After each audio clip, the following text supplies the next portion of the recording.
Greetings and salutations, all. Thank you for joining us for this regularly scheduled board meeting on Monday, 11/27/23. Trust that you all had a pleasant holiday weekend. First, we'll go to roll call, please. Dr. Thompson. Mr. Alexander. Present. Ms. Autry. Present. Dr. Hall. Aye. Ms. Jackson. Present. Mr. Perry. I'm here. Mrs. McKittrick. Here.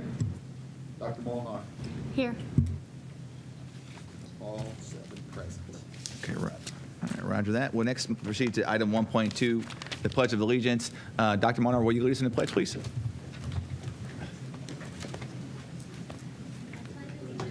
the flag of the United States of America and to the republic for which it stands, one nation, under God, indivisible, with liberty and justice for all.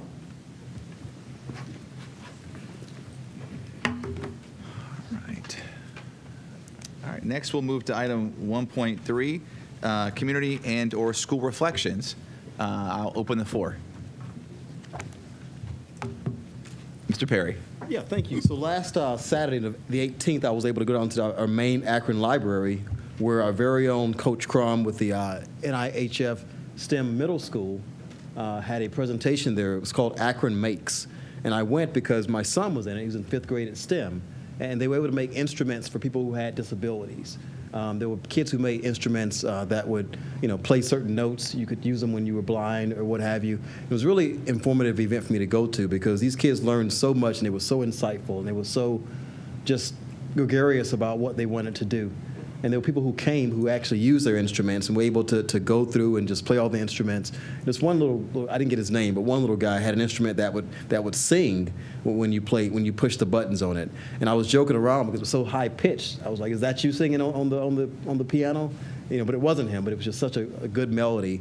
So shout out to Coach Crum and the entire STEM organization for a great program, for putting on these kids and getting their insights and getting their knowledge about what they were doing. Great event. So thank you for having that, Coach Crum. Thank you, Mr. Perry. Are there other community and/or school reflections? Okay. Vice President Autry.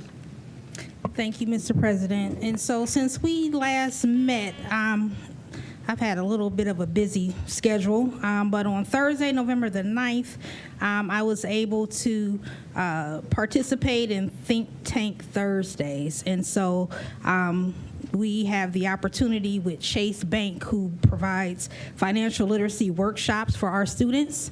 And so the students from North High School's entrepreneurship and marketing pathway were there for that downtown. So special shout out to Ace from Chase, who continues to enrich our students in our community and through Chase Bank. Also on Friday, November the 10th, I was able to visit Krause in their grand opening and ribbon cutting of their community closet. And so it is a closet that helps support the students with hygiene products, et cetera. And so it was just a well put together event, and Principal Bruce and her team, along with Mrs. Miller, the kindergarten teacher, I think is the person who was behind putting that all together, should be commended for their efforts. Also, since we last met, I think most of us attended Capitol Conference. And so I know there was a tragedy during that time with Tusk High School and their bus, and there was a loss of life. So just prayers out to that community. But I was able to attend a few of the workshops. One of the workshops that stood out for me, and you guys know I'm big on sports, but there was a workshop on providing an elective to train students become referees. There's a nationwide shortage on referees. So right up the way at Jackson High School, there's a teacher who created this course, and he's providing this to students who can earn $20 to $50 an hour.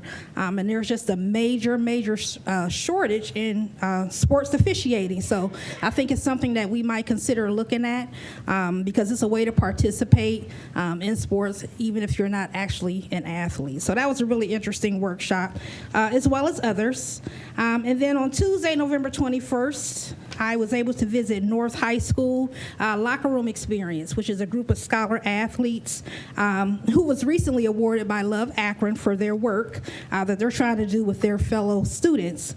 And so at lunchtime, these students had selected other students that they felt could benefit from mentoring. And so they sat down with their fellow students that they had chosen and helped them develop SMART goals. And then they circled back and scheduled follow-ups that they were to have before they come back for the next locker room experience. So, and they felt that it was a good way to build school spirit and unity. The athletic director over there, Mrs. Stewart, should be commended, along with Principal Killane and the coaches, Coach Powell, Coach Emily, Coach Ross, Mrs. Merrill, and Mrs. Smucker. They did a really good job with putting that together. And then lastly, last Wednesday, right before the break, I got to visit Voris CLC for the first time for their fall concert. And there's nothing better than seeing a bunch of kindergartners sing with turkey hats and all of that stuff. Did a really, really good job. Principal Douglas and Mr. Pizzana, the music teacher, put this all together. Also, 3rd, 4th, and 5th graders did a little bit of a skit incorporating some historical knowledge as well. They did a good job. It's all voluntary. They did all of this after school, and it just continues to show the importance of arts. And so they should all be given a shout out for their work. And I think that's it. Lastly, I just wanted to mention some sad news for the 1040 community tonight. Anyone who went to Buchtel probably from the 80s up until probably just 10 years ago would know Miss Carol Beasley, who passed away. And she was a secretary. Everybody loved her. She kept us all in check at Buchtel High School. I had her in 1988, and then my daughter comes and goes to Buchtel, and there's Miss Beasley. I'm like, how are you still here? But she's just an amazing person who influenced many, many Griffins and others along the way. So I just wanted to acknowledge her passing and condolences to her family and loved ones. Thank you. Great. Thank you, Ms. Autry. Appreciate that. Are there other, Dr. Marno? Yeah. Because you mentioned the turkey hat performance, I thought I will mention, since our last meeting, I did visit Miller South's performance of The Giver and Firestone Theater's performance of Dracula, a feminist interpretation, and both performances were amazing. Not just the acting, which the acting was great for both, but also the set design, the lighting, reminding me again how talented our students are, and also visiting on accident. We were at the library. We just happened to be at the library during the STEM presentations, and having my children with me has made them excited about their opportunities. Even though they're both way too young to be choosing a school, they're both looking forward and trying to decide, do they want to, remain in their school or try to go to STEM or try to go to Miller South. And as our open enrollment period is closing now, it kind of reminded me that besides open house, there's a lot of opportunities for us as community members and families to be engaged and attending and supporting our events through ticket sales and concessions also. But supporting our students, and one of the things that has made me most excited as a board member is to come in and brag about everything that I've gotten to see from our community here during our reflections. So as we head into the holidays, please invite me to things. I want to see all of as many things I can. So don't assume I know that there's an event happening. Please invite me. Thank you. Ditto. Thank you, Dr. Monner, Mr. Perry. Are there other community and/or school reflections? Okay, I'll just add a couple things. First, let me start with Ms. Autry brought this up, the Tusky Valley families that were affected by the accident. I just have been feeling awful about that because those students were on their way to. So we were at the OSBA conference, so it stands for Ohio School Board Association Conference. So that's school board members from across the state of Ohio, and those students were there on their way there to perform for us when this terrible accident happened. And so, so just feel awful that's why they got hurt en route to perform for us. And so just want to, again, to Ms. Autry's point, our thoughts and prayers with those families in Tusky Valley. And we hope that they find some peace over the holiday season as well. And then secondly, I just have a request. This is my second to last board meeting. And in 4 years, I was hoping that somebody in performing arts somewhere in the city would do Joseph and the Amazing Technicolor Dreamcoat as a musical, and I have not seen it in 4 years. It is my absolute favorite ever. So, as a bequest, as I'm exiting, I would love it at some point in the next several years to see Joseph and the Amazing Technicolor Dreamcoat make a comeback in somebody's musical arsenal. So, I'll limit my commentary to that. So next we'll move to item 2, recognitions. Dr. Robinson. Thank you, Dr. Hall.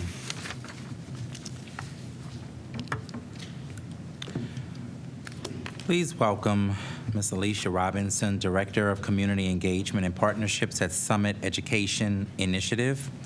With a rich history of collaboration with APS, SEI stands as a dedicated backbone organization utilizing data to inspire actionable change and make education accessible for every student in Summit County.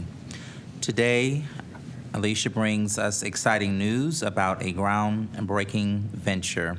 APS and SEI are joining forces to unveil the Summit County Youth Coalition. This coalition isn't just another initiative, it's a dynamic force for transformative systems of change in education. At its heart, it is a commitment to amplifying and empowering student voices. The program is designed to be a co-creative journey for students, providing them with leadership training to facilitate dialogues, conduct action research projects, advocate for policy change, and ultimately become catalysts for civic change. Let's hear from Alicia as she unfolds the story of this empowering initiative. Please join me in welcoming again Alicia Robinson. Good evening, everyone. It's a pleasure to be here. Can everyone hear me okay? Awesome. So thank you so much, Dr. Robinson. As he said, my name is Alicia Robinson, and I'm the Director of Community Engagement and Partnerships at Summit Education Initiative. Just a little bit about SEI. We use data to inspire action across collaborative action networks to lead to systemic change in the community. So we partner with Akron Public Schools for many years, and I'm so happy to be here today. A little bit about our networks. We are a part of the Strive Together network, and they really challenge us to really center and amplify family and youth voices. So that's kind of how this brainchild was born.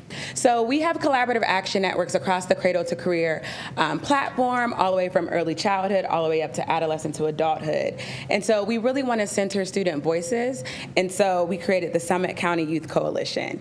Right when I had the idea, I knew instantly I needed to call Miss Dreama Whitfield, because I knew that she gets a lot of things done. And so I'm like, hey, we have this idea, is it good? And she was like, yes. So we charged forward full steam ahead.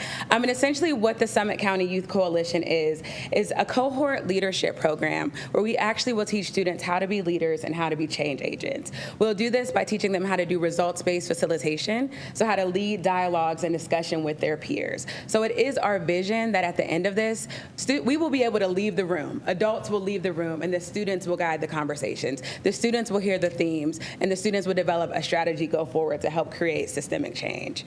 Some of the program objectives are students will become active learners, we will elevate student voice, we will foster systems change, and we will promote collaborative learning.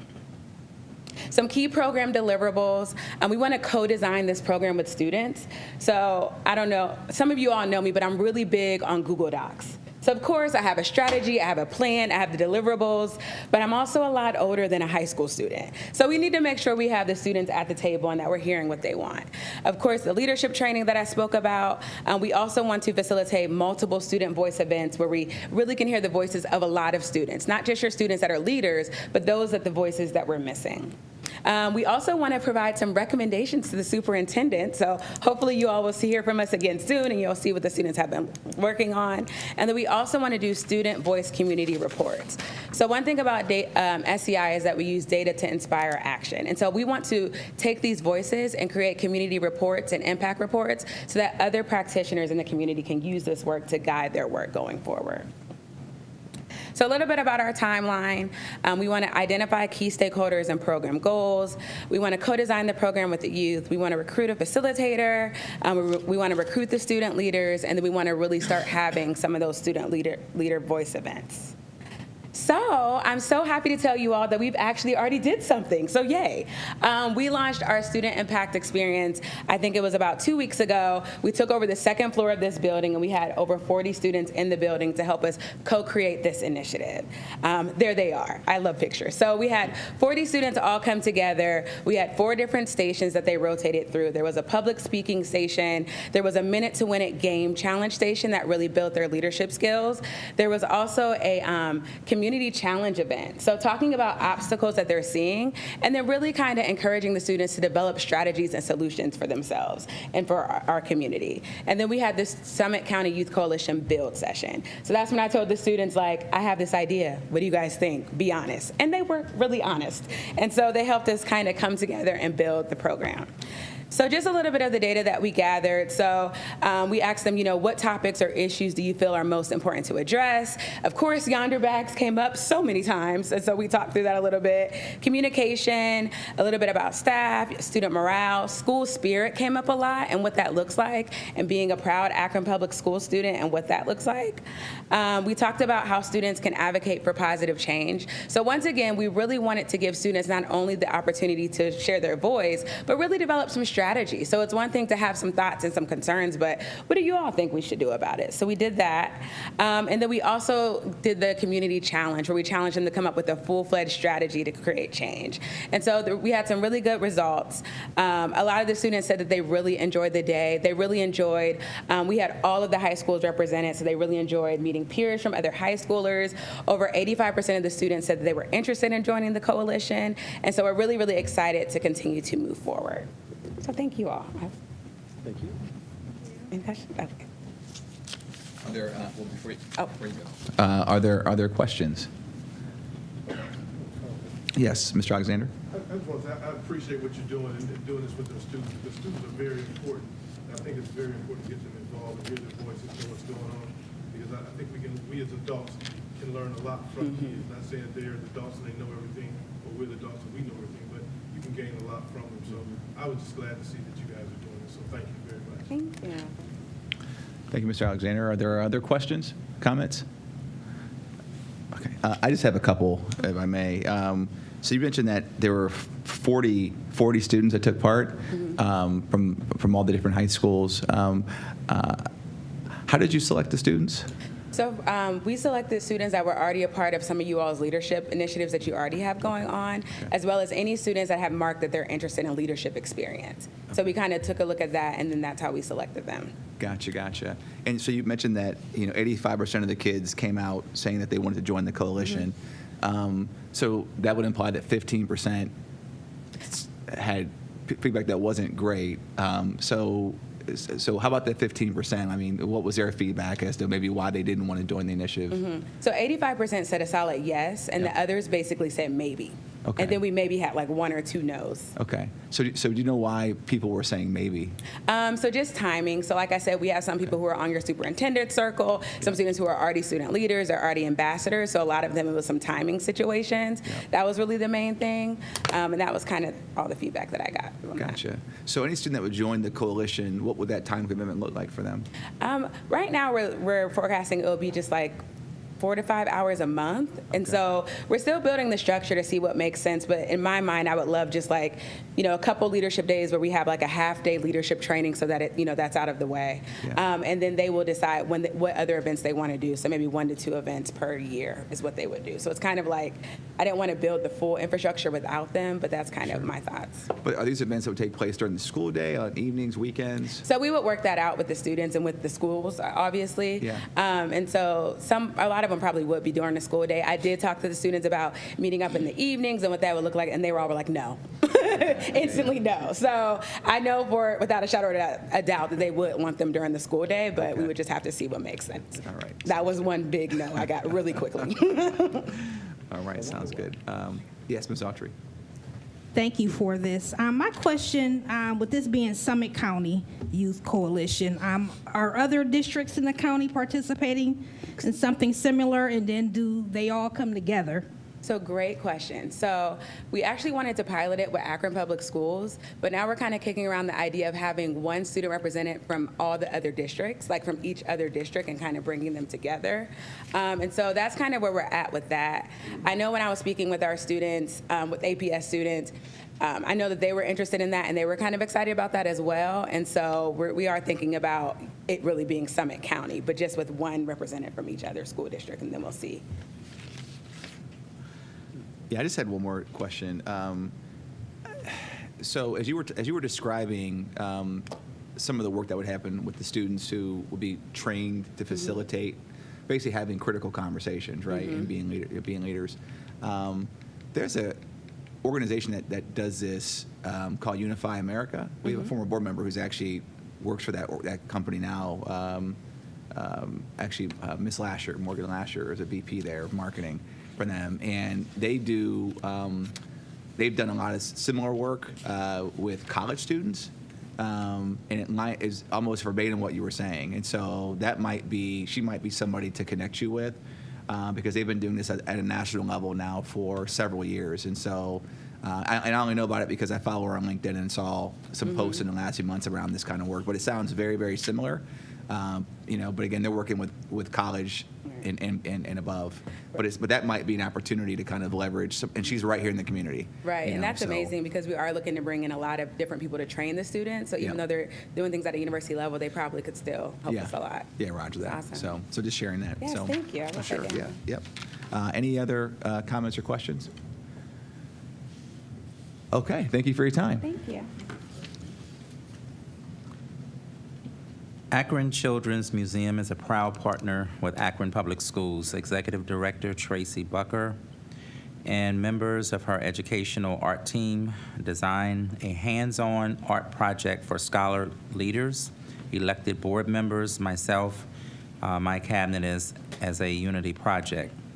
As a group with our very hands, we created the Unity Art Project. The frame art piece will be displayed in a prominent space in this building. Please welcome Tracy and her team. Trey are here to unveil the art piece, the work. Thank you, Superintendent Robinson. Hello, everyone. It's so good to be back here. I feel like I'm back home. It's close to 20 years, but I was never in this room for our board meetings. It was in a completely different room, so this is exciting. So much growth for Akron Schools, and we're just happy to be a partner with Akron Schools and thankful that Dreama Whitfield invited us to be able to work with the student board members as well as the adult board members to create a collaborative community art piece. And the piece, I have to build up, the piece that we're getting ready to unveil was actually the idea of our two museum art educators. This is Paige Koenig, and this is Melly Merrick. And they're both have masters in fine arts, but they work with the museum and all 1,800 approximately kindergartners from the Akron schools. And so over the course of about 55 days, they're there in the museum. So Melly and Paige are very familiar with the Akron school students. And so this time they got a chance to work with students that are a little taller because it was the high school students. And I think that was probably a little different experience, but I believe that the board members who were there that evening can attest to it taking a lot of patience and perseverance because you really had no idea how this was going to turn out. Everybody was able to choose whatever piece of material that they wanted. And really, we just wanted to focus on, the point that when we all work together, and we might all have different colors of things and different shapes of things, but we can create something powerful. And so we're getting ready to unveil this community art piece that is actually going to hang here in a prominent location of your choosing, Superintendent Robinson. And so, if we could have a drum roll. All right.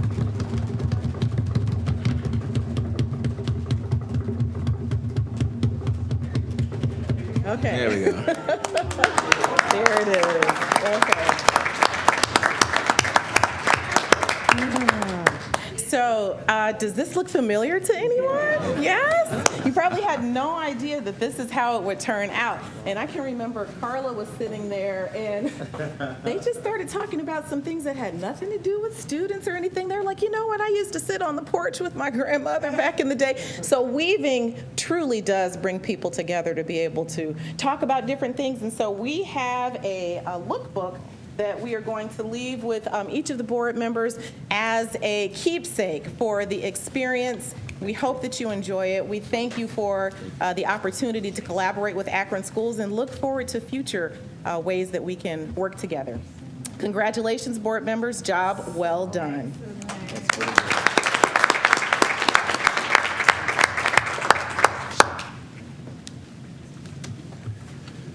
Let me just attest to the, Ms. Buckner alluded to the aggravating nature of some of that.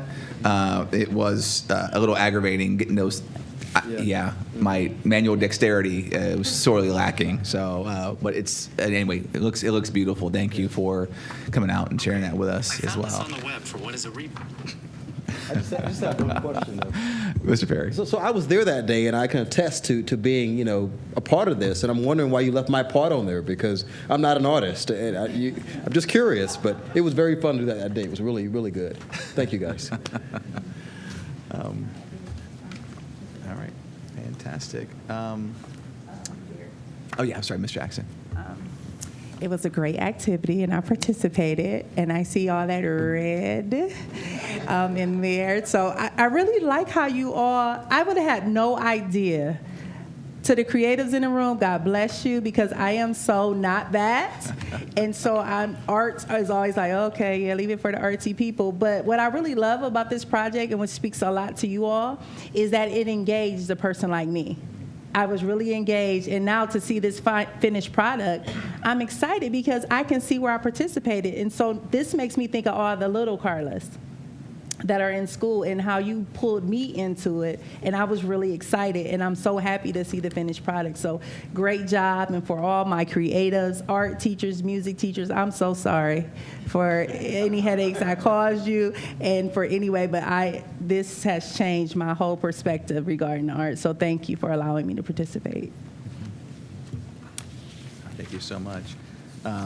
Next, we move to item 3.1, request to address the board. We don't have any requests to address the board. So we'll move to item 3.2. Surprising. Okay, right. Next, we'll move to item 3.2. This is the FMX online event scheduler and expanded vendor outreach presentation. I believe that's Ms. Folk. It's showtime.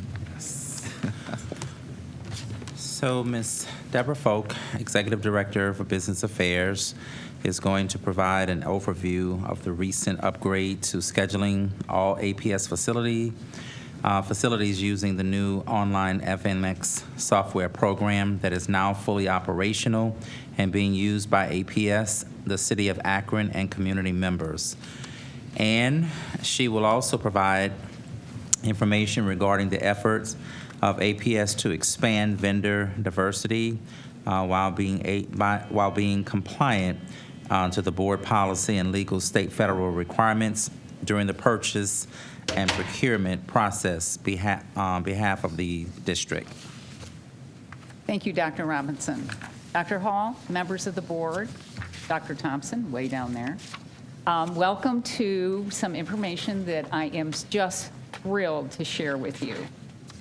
FMX is our new online scheduling process, and I'm going to give you a history in a few minutes and obviously some questions about expanded vendor outreach. We want you to have an opportunity to listen to the information we're going to provide you. We have some team members here that I'm going to introduce you during the process of the FMX as we've moved that forward, and I'd like to get started.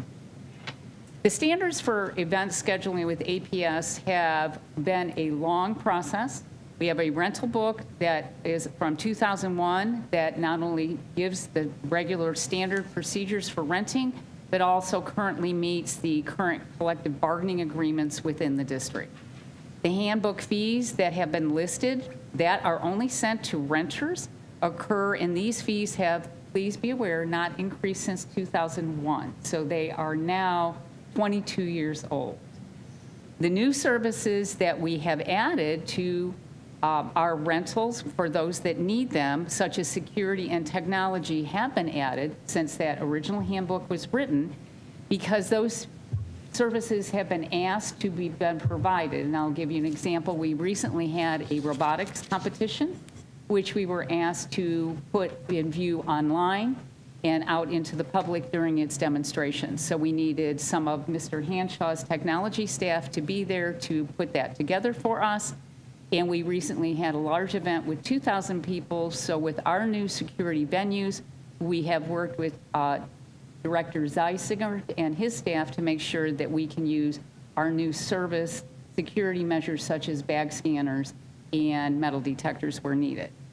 Generally, the buildings are open Monday through Friday with scheduled uses as early as 5:30 in the morning till 6 p.m. for school-related use, followed by the city's use. And Jeff, I'd like to introduce you. Can you please stand, please? This is Jeff Incorvia from the city of Akron. He works for the Akron City Recreational Department, and he is our lead contact at the city. And he actually schedules, through our new process we will show you, all events that the city uses the CLC for.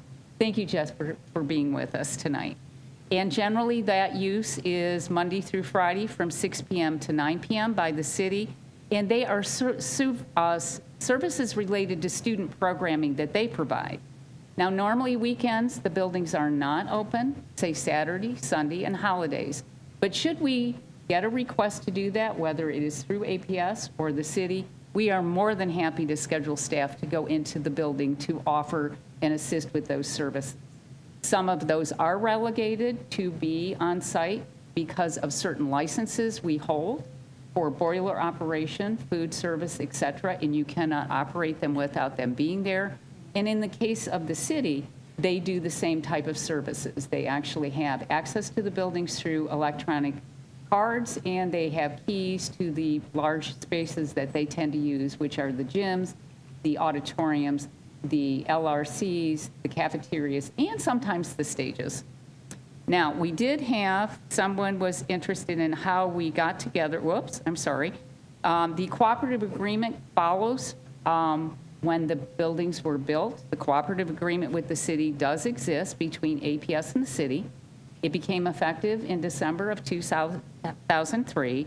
And the event priorities for listed in with the current agreement are APS, the city of Akron, and all other community requests. And I have attached the cooperative agreement for anybody that would like to go ahead and have that be reading at bedtime. It is extensive. I'll give you an idea what it looks like, but this is really an agreement that is now 20 years old on its own. So let me go back to, there we are. Well, on page 57 of that agreement, I'm just kidding. Actually, it's page 35 and 36, and I only truly reference those because in that agreement, it does list some fees that both the district and the city can charge. And one of them, and I'll use a basketball game. APS is doing the basketball game. We're selling the event ticket and doing the concession. Those fees come to us. If the city does the same thing, Jeff is having a basketball game, and he sells a ticket and does concession, those fees go to him. There is one third line in there that does say the district can assign reasonable fees for following types of services, including custodial, cleaning, utilities, et cetera, that we allow. And those are some of the fees that we do charge for actual rentals of the building. And as I said, those fees have not increased since 2001. Now, prior to July 1st of 2023, this was a paper process. This paper process was very complicated, very un-user-friendly. Any kind of issues that came with adjustments to it had to all be done by hand. And those papers had to be updated if we were needing to assign staff, if there was a change to time, if there was a change to actual event locations, things like that. But effective July 1st of 2023, we put out for everybody's use, internally and externally, the FMX scheduling system. And I want to go to that particular place right now. And this is what it looks like internally. This is what my office sees. This is what Jeff actually has access to. And you can see up here that this is a start of a new request, but I want to share with you my calendar because this is what it actually looks like. And this happens to be what it currently looks like. I'm going to show you the legend. The legend is down here because there's 3 parts to FMX. There's a work order process that connects our heating systems and everything to all our building uses, which the facilities use.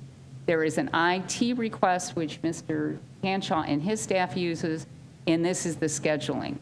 So as you can see, with the colors that you see up there, as an example, the light or darker kind of blue is athletics. If the buildings are actually closed, most recently they were closed for Thanksgiving holiday, it is red.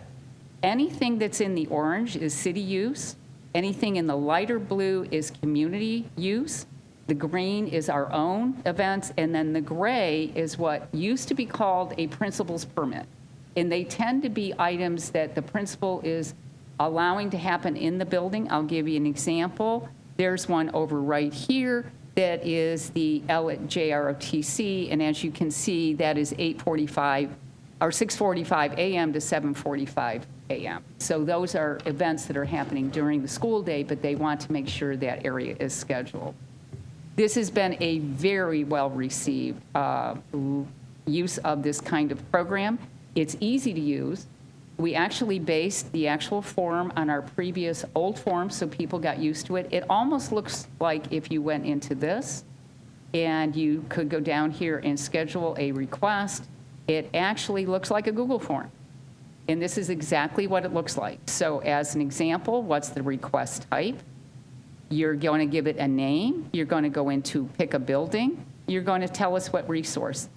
Truly, everything with a little star just needs to be filled out so that we can accommodate your request all the way through.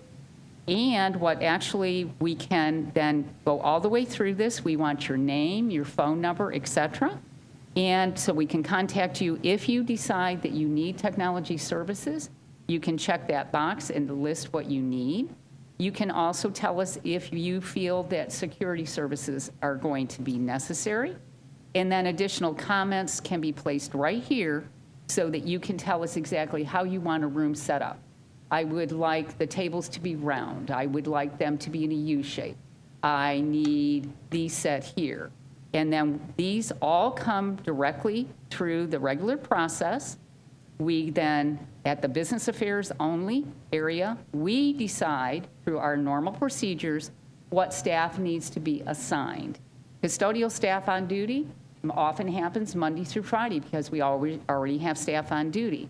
There are times when no custodial services are provided. I'll give you an example.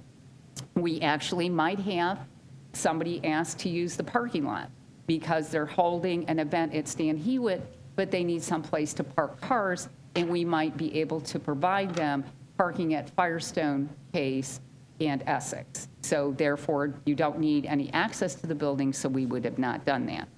And then there are paid, no rental invoices, so that's an assignment for our custodial staff. Matt, can you stand up, please? And this is Mr. Matt Frame. He is our custodial supervisor. He works with us very closely on the assignment of his staff. Thanks, Matt. And then we do have paid with rental invoice because some of those do need to be rented. So I just wanted to give you an idea what those particular items look like. We also now have an actual direct connection to our website. And I want to point out here, you can actually click this going directly to it. I've already opened it up for you. So therefore, if you were a community person from the outside, you may go ahead and register for an account right here. It actually, once you're set up for life. So once you've done it once, we can have you get access, and then you go ahead into your account and you fill out the form. We've also provided a copy of the current 2001 rental booklet. so that people can read it and get any kind of questions asked. If you are a community member and you truly fill it out in this manner, it comes directly to the Business Affairs Office. It doesn't go to the school first, is what it used to do, because we want to make sure that we have your account set up correctly, and then we do the outreach to the school for you. And we will be the people to help manage that with you. This is much easier, slicker, and makes it easy to edit as well as we go through this. Then the other thing that is internal to us only, and this is really very, very cool. This is a list of all of our schools and sites. As an example, this is an internal on our hub. And through Mr. Boxler in the facilities office and Mr. Frame, we not only have this available to all our custodians, so I'll give you as an example. I'll pick Bookdale. If I open up Bookdale internally, this is what the custodian sees every day. And we've recently put monitors up, very similar to these, in the custodial offices at the high schools and middle schools. So as an example, Alex is the head custodian at Bookdale. He can see exactly what is on his schedule, because prior to that, it was all paper put on a wall. And his night assistant, if Alex is off duty, is looking for the events, they have the same access. Our security teams can look at this, as well as our offices for our principals, as well as our school staff. They all can see this because it's internally available for them to do this. Whoops. So I've done that. Now, I just wanted to update you because this is a new number that we hit. Prior to COVID, we were having approximately 20 to 22,000 events each year district-wide by everybody. After COVID, it went down, and we got to the point that we didn't have during COVID, because you couldn't get access to our buildings, a lot of events. And as we opened them up, we were around the 12,000. And I worked very closely with Jeff on this because we wanted to make sure everything got better. This actually is 25,590 events occurred last year during the school year from July 1 of 22 to June 30th of 23. And this is everybody's events. We currently have 42 community agencies regularly using our APS locations and offering after-school and out-of-school time sessions by various types. And I have actually hooked it here for you as well. Oops, not that one. Let's go back. Here. So you can see there's Akron Children's Hospital. As you recall, I have advised you about a number of clinics that they have done for us in school and outside of school. We've done the fire department. We have done the Pee-wees. We have the development delayed group. We have the JOGS group. I just wanted to give you an idea who is actually in the building that you may not be aware of. We enjoy having these people here in our spaces. And if you ask us for a space and it may not be available, we will have a wonderful, active conversation. What else can we do for you? As an example, I recently helped the PTA president for Akron Public Schools, who is joining with the Northeast Ohio group of all PTAs in this area, and offered our building here on a Saturday because they couldn't find a building and have her head asked. And I said, so come here to 10 North Main. We are more than happy to host you, and we will be hosting them here in December on a Saturday. So everybody can come, they will have access, and we will set them up for them. We also wanted to give you an idea which are the most frequently used buildings. At the high school level, they're Bookdale, Firestone, and North. At the middle school level, it is Ennis, Jennings, and Litchfield. And at the elementary level, it is Helen, Arnold, Finley, and Barber. So we wanted you to see that we truly have access. We have multiple spaces available. And if you cannot get something for your date and time, we will recommend another building as an example. Jeff and I cooperate all the time. If he has an event and has hired staff that he is expanding in order for the city to meet their obligations when asked to host in our buildings, If they cannot do it, APS will take it on ourselves. We just need to have the group get a hold of us, who's supervising, what is the event, just go through the process so that they can be on property. Now, another person that we are currently always have in our back pocket is May Fulkerson. Can you please stand? May is the district's insurance agent. She works very closely with us to meet the criteria for not only insuring our buildings, but making sure that we're making people safe. As an example, May will tell you we don't allow dunk tanks on our property. Those are something that we cannot cover. So we do frequently ask her questions, and she is always on call. I think she's on speed dial. And we always follow her recommendations and share those recommendations along with the city for their events as well. Now, something is new, where we've been working on this FMX process for approximately 18 months. We became part of what started out being called the Out of School Time Network. It has now been renamed to the Youth Success Summit. This is an actually group that involves the mayor's office, the recreational department with APS. It involves APS itself. It involves the city, it involves United Way, and some partners within the city. And our representatives to that coalition, Tiffany, can you stand, please? Is Tiffany Lundy on behalf of APS, and an old friend who has just returned for us. Rachel, can you stand? She is the new lead for this group that we will continue to work with. Thank you, Rachel. And we will continue to eliminate barriers and expand access for our out-of-school time providers to use our facilities as well as city programming spaces. You may not be aware, we actually have 3 city spaces attached to our CLCs. One is at Mason, one is at Schumacher, and the third one is at Higher. So therefore, we work cooperatively with them. So I'll give you an example. Maybe the Schumacher Lawton Street location is having some sort of event, and they need extra gym space, so we will open up the gym at Schumacher if it's available. They have done the same on the opposite side when we needed some additional space. But we do have wonderful gyms at our elementary schools, and for those of you who have visited elementary CLCs, they were built to be gyms, cafeterias in the stage in the middle, so that we can open up and collaborate easily in those spaces. Now, this group will continue to do its work over the next coming year as part 2. Last year was a planning year, and we're going to explore opportunities for out-of-school time, youth-focused programming that meets the needs of our community with the understanding. One of our main topics, and we met 2 weeks ago, was the new issue about youth violence that we want to help curb. And in fact, myself, our security director just met with Jeff and another Jeff Morton, because they will be coming in January to start their youth basketball leagues on Saturdays at Mason and Helen Arnold.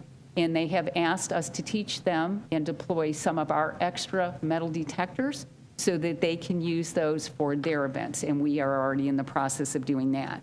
But the team also will be working to create a joint guidance document for scheduling events and requirements for use among us all.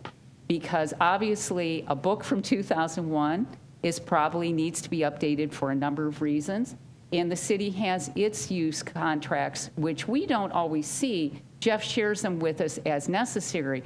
But if we're going to be cooperatively servicing the area and our community, we want to make this an understanding that is easy to understand for our community members, easy to understand for the people that schedule our staff to service these, to meet the needs so the events go well. And we rarely have issues with, when we plan well, that we cannot address immediately during the event or shortly thereafter. We talked, in fact, I talked to Matt about something that occurred recently, and we've made an adjustment. So this is a cooperative effort that our administration wants to move forward along with the city administration. So just let me get to part 2, and Then we'll go back to this one. Okay? I also was asked to provide some information regarding district purchasing and procurement procedures. And we have been talking about reaching out to our vendors as much as possible. We do this in line with the following procedures that are not only district policies, but they are legal requirements. And I refer you to policy 6320, which is just general purchases. So those are some of the questions that you provide us guidance as to when we need to reach out to vendors at certain levels. Say, as an example, above $10,000, we must at least try to find 3 quotes. And of course, as you're aware, we bring all items $25,000 or more to you for your approval to move forward. When you get into the use and expenditure of federal grants and funds, that is 6325. That is federal statutes, and please, I know you're aware that we got a lot of federal money. Think of child nutrition, Title I, Title IV, Title IX. All those items that support us homeless items have to follow these procedures, and they are more strict.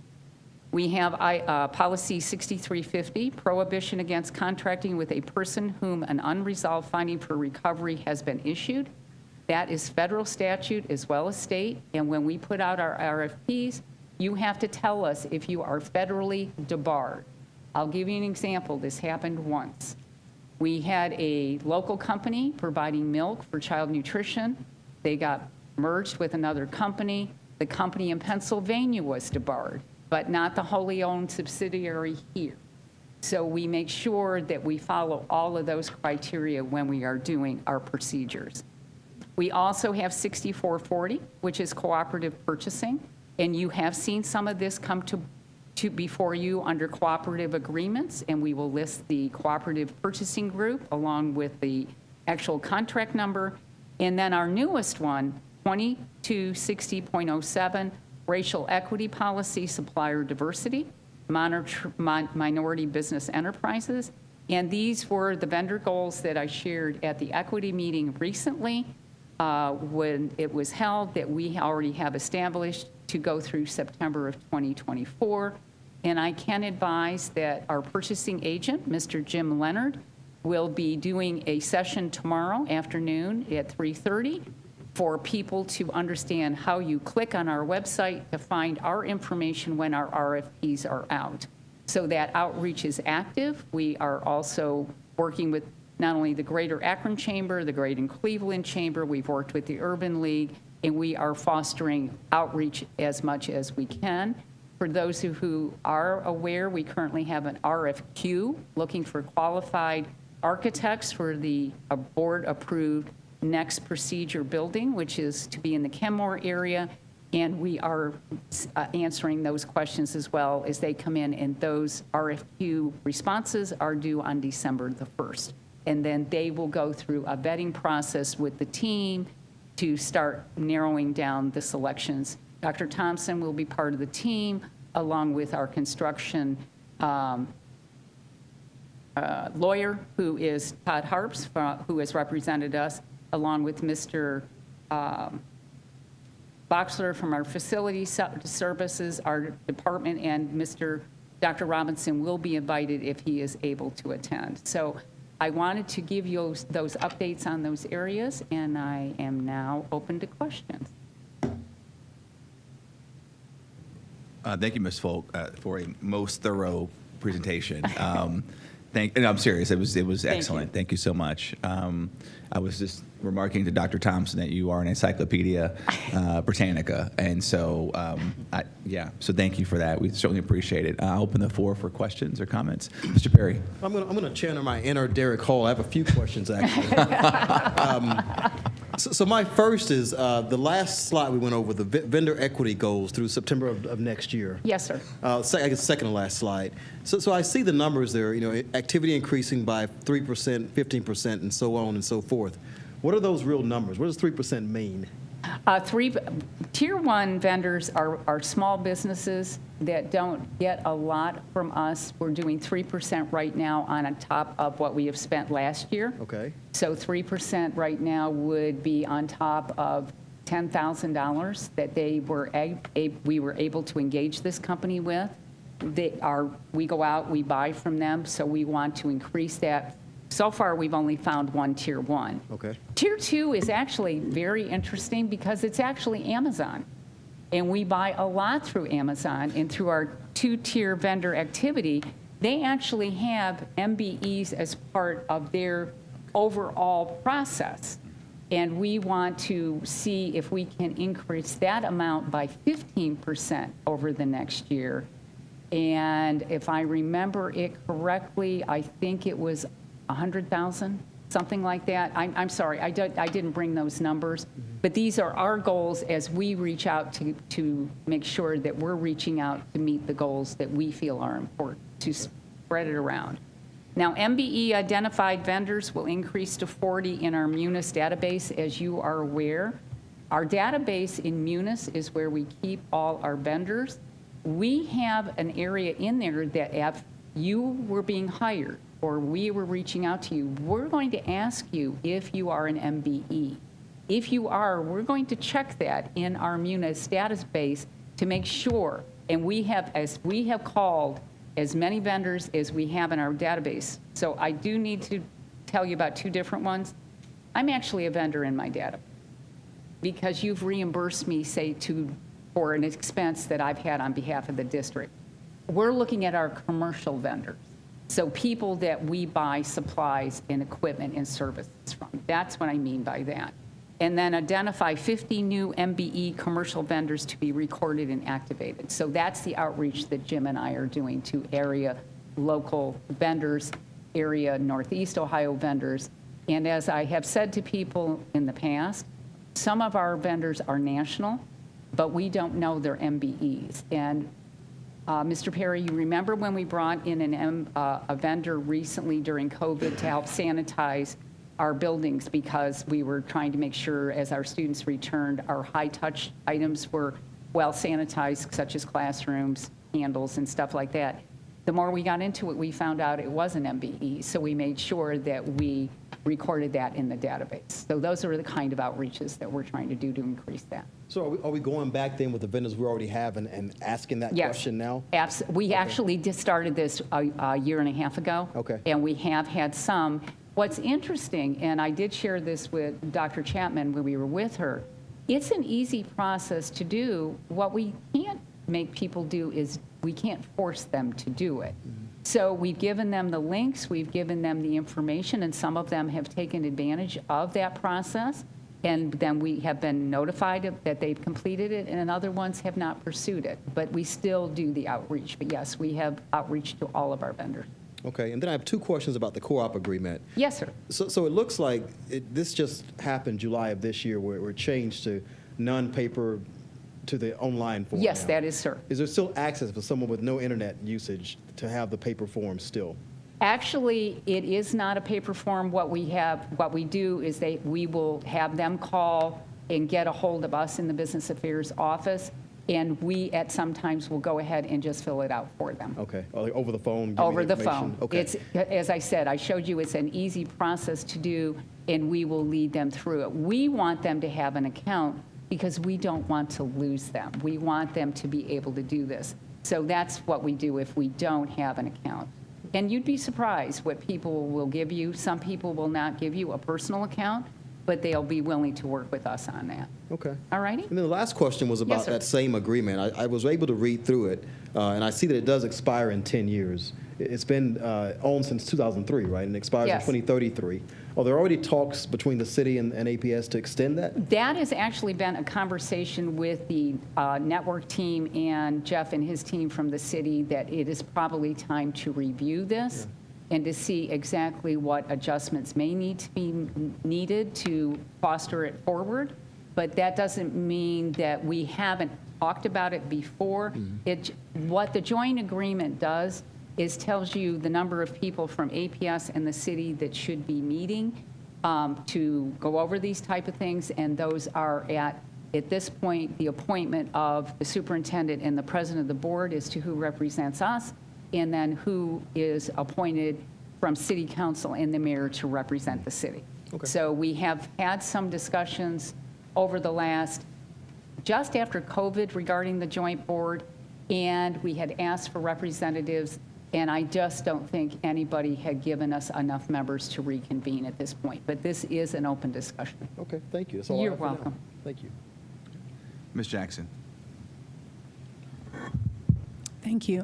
Thank you for a great presentation. Thank you. Very informative. Thank you. And I'm so happy that you did it because, I received a lot of emails and calls, especially with the Pee Wee football teams. And I think this lays out some things to add clarity to that. And so I really appreciate, your thoroughness with that. Thank you. A few questions that I have. The fees have not changed since 2001, which are reasonable fees, and they're listed in the document what those fees shall be. Yes. Okay. Because the term was used that they can charge. Yes. So when I hear the word "can," that means there are some instances where you could not charge. That is exactly correct, and I'll give you an example where we do not charge. We have a wonderful opportunity with our local YMCA, and they come in after school and offer after-school daycare to the students at that school. There are currently 8 of them. They meet all our needs to do that kind of outreach to our families. So as an example, if my son went directly from there to there until I got off of work, that is one that we have decided is in our best interest of our students. So we do not charge them, and they are done before the city takes over at 6 o'clock. But we do work very cooperatively with the city so they know exactly, because when they come in, they have licensed areas that they must, in order to be in our schools under Jobs and Family Services, very similar to our Akron After School program, has to have licensed locations. And so we want to make sure that we meet all those criteria. But that is an example of one where we do not charge. And we did not charge them in the summer when we hosted their summer daycare summer opportunity, because the Firestone Park YMCA doesn't have air conditioning, and they went down to Voris. So as long as we can figure out a way to help it, we try to work within either the fact that it's good for us to have our kids engaged, but it's also when we are open that sometimes it's a little bit easier not to charge as opposed to a weekend when we are not scheduled. Yeah, completely understand, because Okay. you have to get the maintenance. Yeah, and well, we have to have- off-duty people Yes. to come in and see about properties. That is correct. And then there are certain events you still want to charge for because of the extensiveness of the event. Because sometimes our large events will take over a complete floor, a complete set of rooms. Think of a large event that includes an auditorium, a cafeteria. It might involve I've served up to 2,500 people. We use the main kitchen, and those are the kind of events that we will need some other support for. Okay, understood. All righty. Yeah, thank you for that clarity. I just wanted to, what we determined was reasonable, and what's the matrix for determining what would be, and I think you set that up. If it directly benefits our students, and it seems seamless for the school, especially if it's during operational hours before Yes. the city. Is Yes. that kind of? That's pretty much what we would do. And I have had a couple people that have had grants, and the grant only has so much money in it, and we will try to cooperate with them as well, because we felt that the programming was so important and met the needs of the students in the area or the students in the committee. Okay, thank you for Community. that. So, I wanted to ask that question about the fees not changing, and I wanted to say this in an open meeting because some of the comments and questions that I have when it comes to like the Pee Wee sports is that either they were not charged as previously or like something changed. So now I can, before, and I think you gave me this information already, but they can reference to The what book. is written in the There book. actually is a page regarding Pee Wees directly in the book, so those fees have not changed exactly since 2021. Okay. Or 2001, I'm sorry. Okay, because that was the, Yeah. some of the issues, that it was a fee that they were not used to paying. And so I didn't know if that would have fell under what was deemed reasonable at some point, and then something may have transpired where that had to change. But we can table, I just wanted to say Yep. that openly, so when Yep. emails come, that it's consistent with if this is what's being said, and that the understanding is clear and the practices have been And consistent. we have and actually clear. given them written proposals for cost so that they are aware of what the costs are. Okay. prior to the actual event occurring. Okay, understood. I just, because if something changed, if they've been doing Pee Wee for 10, 20 years, and then, like, why is it new? It could be leadership change, but I just kind of wanted to And some of their requests over the years have also changed. Exactly. Okay, Yes. great. Thank you. You're welcome. Now, eliminate barriers. One of the slides was talking about eliminating barriers for out-of-school providers, and I'm just curious: what are some of those identified barriers? And is it cost? Because I remember track. I had an email from someone about track, utilizing a track, and the cost they said was like astronomical. So as barriers, when we say barriers for those who are doing extra things like AAU track teams or things like that. Okay, so in our handbook, we do have a difference between for-profit organizations, nonprofit organizations, and some that are community-related. So when somebody says they would like to use, and I'll just say Ellis Track, since you brought it up. I think it was Ellis Track.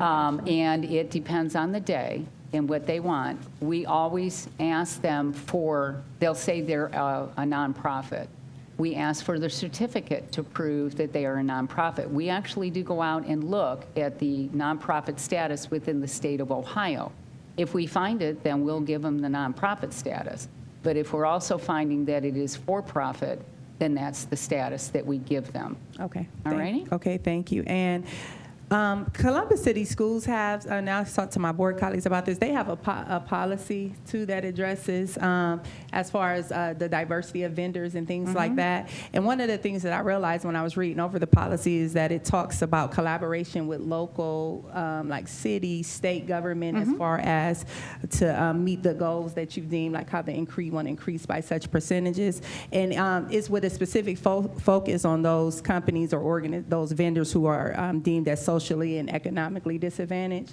So I guess my question with that is, what efforts, because I heard you say that you spoke to Dr. Chapman and, kind of saying you can provide the information in the link, but hey, if the people don't go or they don't submit, what are you to do in that case? So I'm just curious, what does outreach look like? Is it just a random email that can end up in someone's spam? No, it actually is when we were reaching out to the vendors we already had, they were actually personal calls from our purchasing agent and our purchasing staff. What about new vendors that are not currently in the system? Do we have an outreach for those? That's how we do it through the Greater Akron Chamber. We've done it through the Urban League. We put our stuff, out like in various areas into our cooperative agreements that we also already have. Like recently I asked if one of our large cooperative agreements had a status at the state level for MBEs, because some of our cooperative agreements, as I said, are state and national, and we wanted to start that conversation. And I will be honest with you, it was the first time anybody had asked. So we are having those conversations. Okay, thank you so much, Ms. You're Falk. welcome. I appreciate you. Ms. Autry? Thank you, Ms. Folk, for that presentation. It was very enlightening. And so this is a topic that is probably one of the most popular topics that I hear about forever. And so my question is about the fees. We keep hearing about the fees, but I think the real question is about the insurance requirements, because I think that's what's actually been the barrier for many of these companies. And you might not be, or organizations and groups, especially small grassroots groups who just don't have the money. I feel like I've been saying this forever since I've been on this board, but we have to find a way to honor what we intended it to be, community learning centers. And so we talk a lot about certain monies being a drop in the bucket. And so we have to find a drop for our community so that they can access these buildings. The fees, I understand, but the insurance piece. And again, we have to train our community members so that they can have some ownership in this. I mean, they have ownership because they're paying taxes on it, right? I just wanted to say something regarding that. That's why May's here as one of our consultants. But this has also been a topic of discussion with our group, that the out-of-school youth success group as well. we're trying to find a way to have somebody be able to come in. We started this conversation to see how do we put something together? Is there a cooperative agreement between the city and APS that might cover how this can be done? We have actually explored this with some of our members on the out-of-school network, with some of the other insurance agents in the area, because they understand what the intent is. But to be honest, it's one of those that we're struggling with too, and we continue to work on it, because we want to make sure that not only for the safety of the person that's there, but the safety of the building, the safety of the equipment in the building, and the safety of the participants, that we do it correctly. So we had this discussion again 2 weeks ago. What pot of money or what could be available to be set aside to do this, if that is the way it needs to be going? And I've reached out again to the city, I've reached out to May to see if there is some other way that we can do it. So it is an ongoing conversation.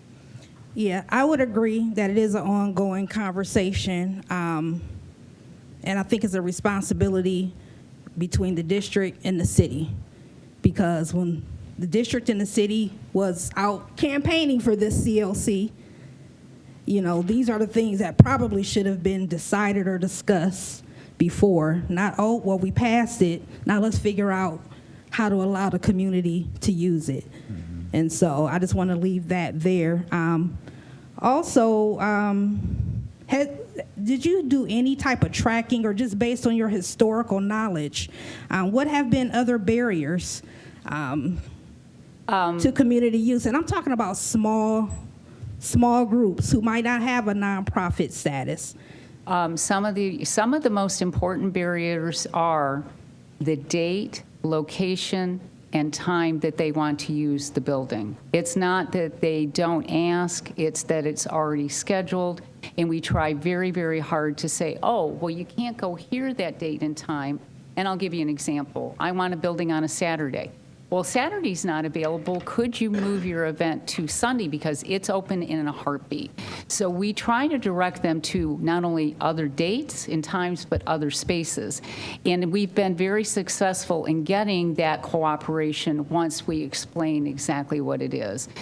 We want them to be aware that we have wonderful gyms and cafetoriums at elementaries and middles that are open more often than, say, our high schools. We have dates and times of the year in which we are open more often than we would be when we are in regular school sessions. So these are very active conversations, and I would tell you 99% of the times we can come to a resolution and make that person happy. And they were like, oh, I didn't even think of that building. So recently we had a request for Buchtel, and it was already scheduled, and I said to somebody, well, you know what, is the date more important, or can you do this? They didn't even realize that Garfield was there. I personally took them on a tour of Garfield to set up their event, and they were thrilled. So I think it's just we're getting that information out there, and it's the more we talk about it, the more accepting they are of looking at what variety of buildings that we have. And what would you suggest, and I know the sooner the better, but when folks are looking to use our facilities, what is the turnaround time? Actually, with the new system, if it is automatically available, because the date, the time, the venue is available, you can have it turned around in 48 hours. That was not the case on the paper one, because originally, as you know, you took your request to the school secretary on the paper, and then it went to the school principal, and then it went in the pony to us, et cetera, et cetera. So it's now, if it's easily available, it's about 48 hours. Thank you. Mm-hmm. And so I have one more comment that I'm going to leave it there. Who knew that I would be sitting at this table? But I've had so many experiences personally with using these facilities that have been a challenge. And so I think it's really important who we have in place, who's deciding these permits, because I can recall a time someone who probably just wasn't sensitive to a particular community culture. These buildings can be used by multiple groups at once. And so there was an issue in which a group was told that they could consider all future permits declined based on a misunderstanding. And so they weren't aware that other folks were in the building. The issue was caused by a different group. But it took a crazy PTA lady to keep pressing the issue until it was revealed that, oh, it wasn't your group who caused the issue. But if that person didn't push the issue, there was a cultural event that potentially could have just been canceled just on a whim of someone who just wasn't aware of what's going on in that particular community. So I just want to make sure that, again, these are true CLCs, that we're putting that C in the CLC. So I just want to say that, and I'll leave it there. Thank you, Ms. Autry. Ms. Jackson? Just a quick question, and thank you again. Because every time you open your mouth to talk about this process, it sounds like white glove service. If you, I mean, you're talking about you guys are walking through it, you're reserving, you're taking people on tours, and I just think that's great customer service for a public school. To when we talk about community engagement, making things for the community, I think that's an example, in my opinion, of what that looks like. So I am grateful for that. My question is, though, May, I know that certain insurance companies, like I'm a State Farm person, I love State Farm. Scott Vickers is my agent. And I could get a day, if my daughter has an event, because my daughter hosts an event, I can attach an insurance, an event insurance to my policy. And I also know my brother, who's a member of fraternity, they would have events at the Jonas Knight Center, and they used to could get a short term, like a day for their event. They used to have icebreakers at Jonas Knight Center, collegiate icebreakers, and they had to have an insurance. And they would just get, like I say, if it's $1 million coverage or whatever for that day, and that, at that time, this was years ago, they would have to pay whatever, $100, $500, whatever for that day for that coverage.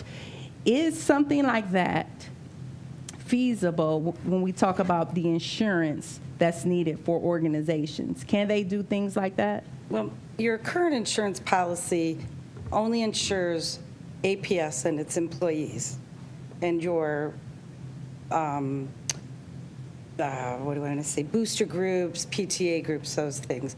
People that aren't a part of APS are not covered. Understood. So if somebody comes in here and a group comes in and maybe they cause damage to the building, and not that I've seen that, but we'll just use that for a minute, then your policy would have to pay to fix that.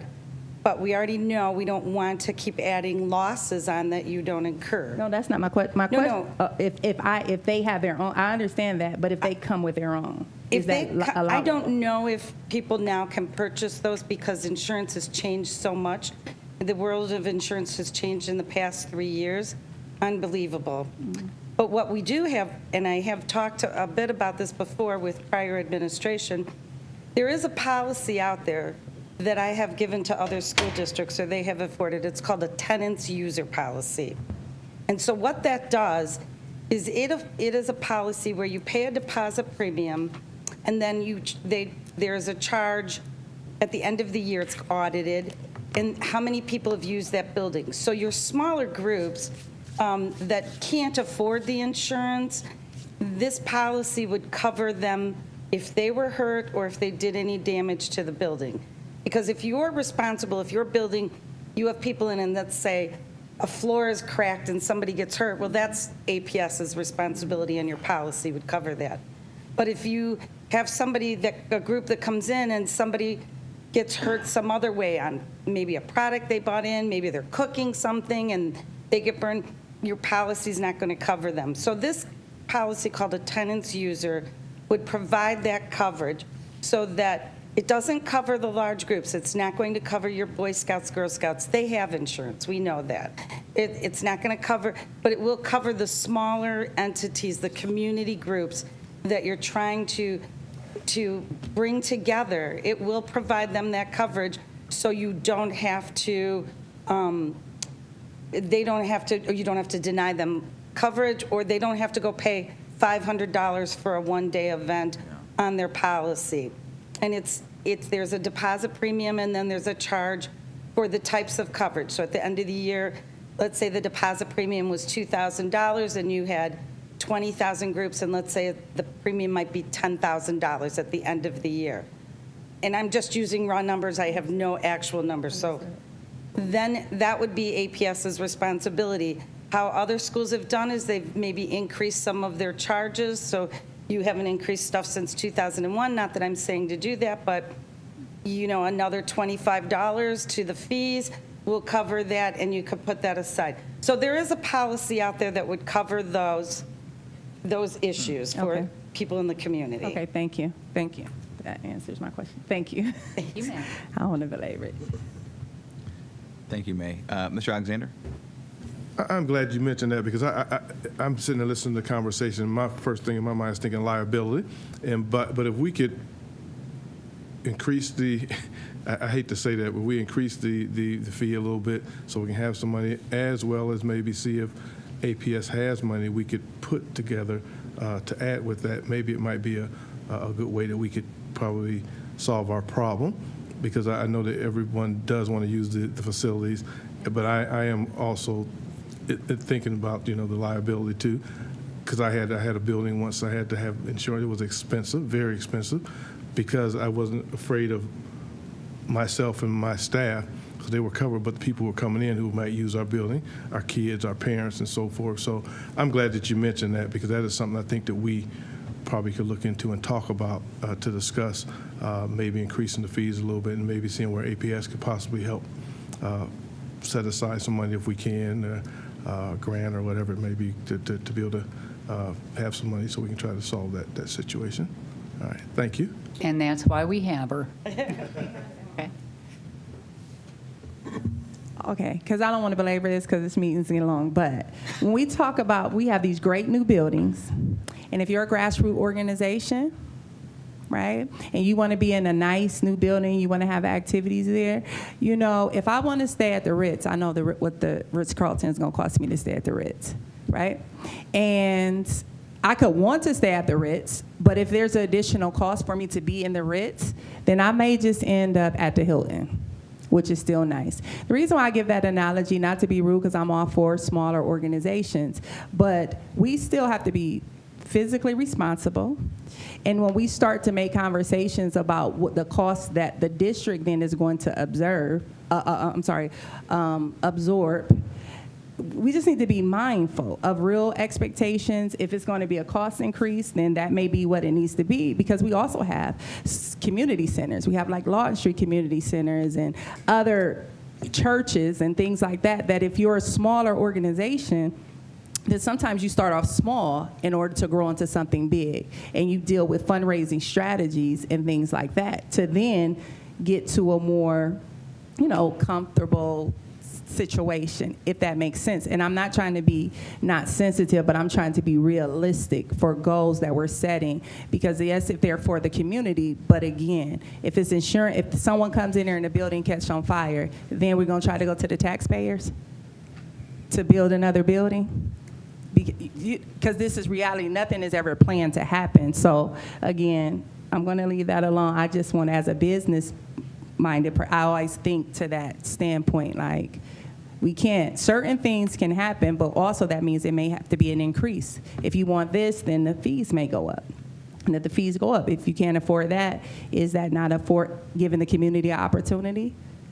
We just have to be realistic with what we're requiring and expectations on the part of the school district and a part of the community as well, as far as a reasonable expectation and responsibility for these spaces. Thanks, Ms. Jackson. Are there other questions or comments? I think I've just got two questions. The first one is actually, it's a comment. But if we were to end up putting in place a tenant user policy, I just would hope that we would publicize that we did that, because you probably have grassroots groups who don't even try, or because they know they don't have insurance and probably would assume, well, I got to have insurance, so they're not even going to try. So if we went that route, I'd like there to be a way of, my suggestion is that there be a way of having that publicized. And I guess the question I had though was, the staffing of this. So you had 25,000 requests that we were able to accommodate. That doesn't count probably the thousands that we weren't able to accommodate for probably varying reasons. So you almost feel like there could be an office that just does this all day, every day.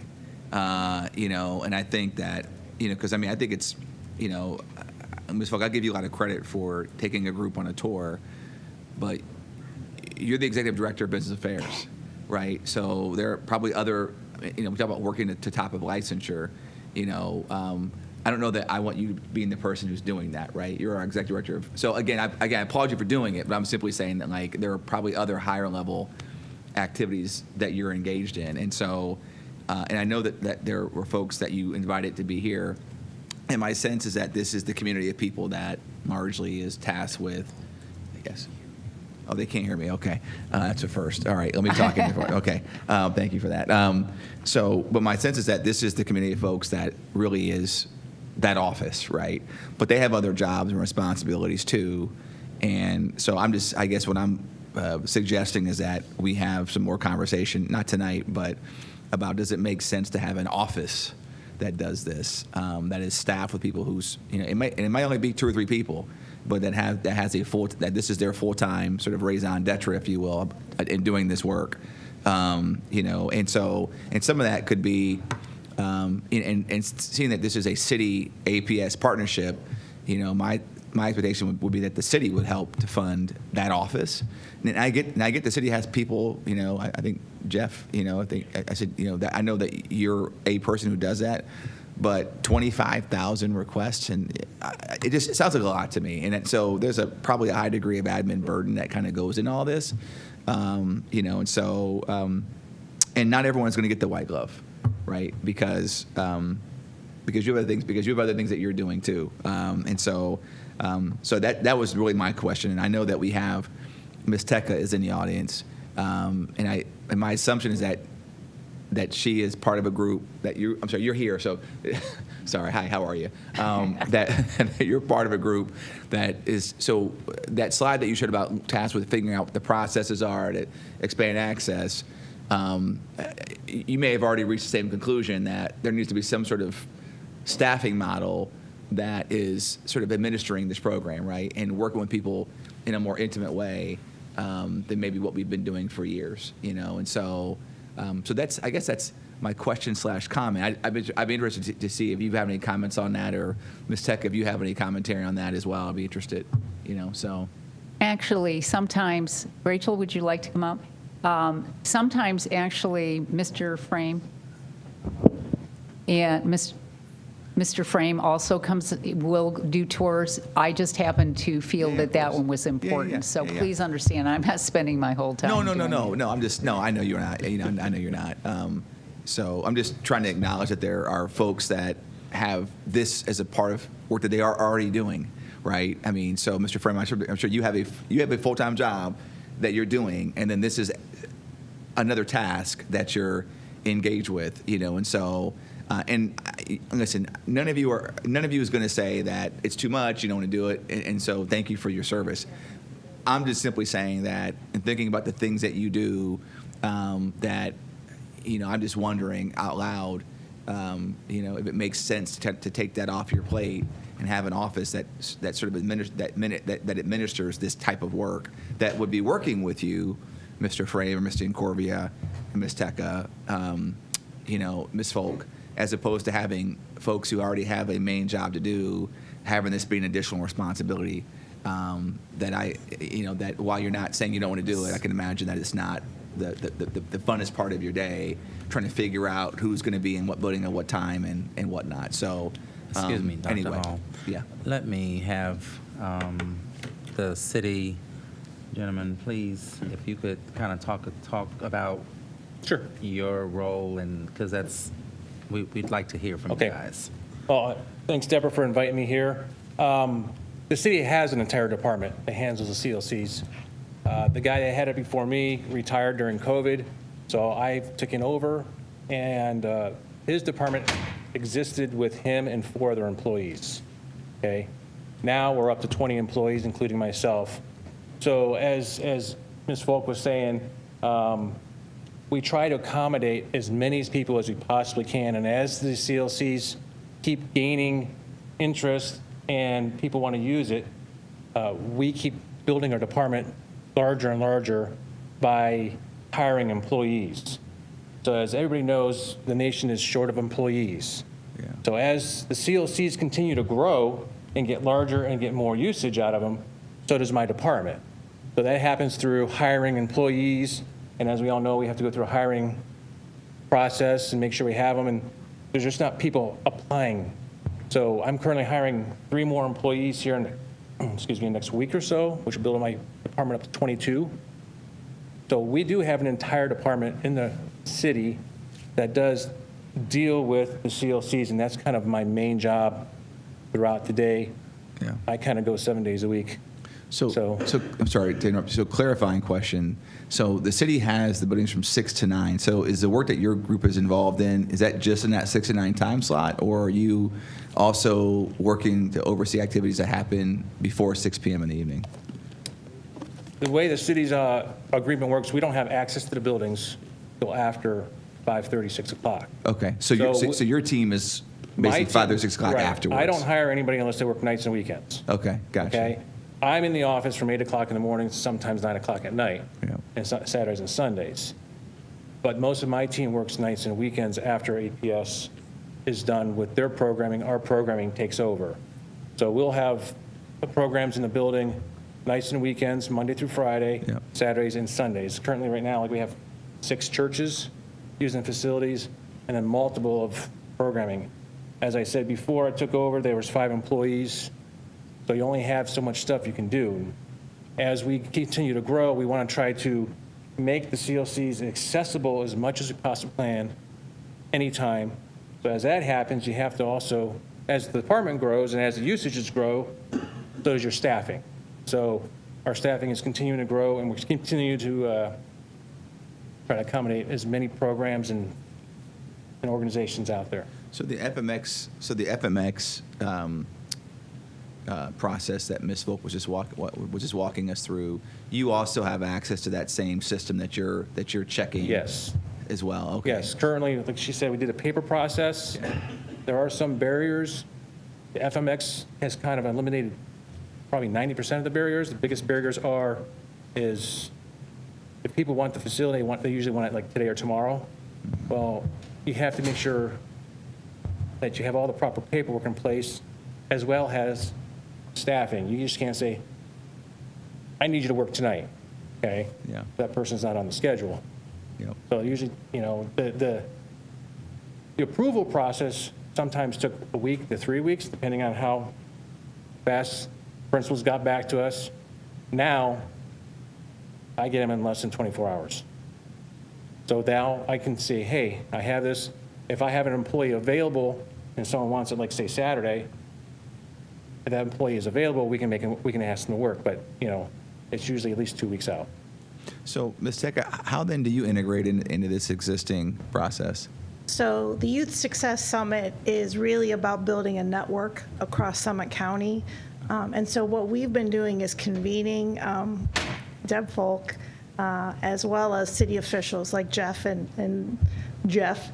There are 2 Jeffs at the city.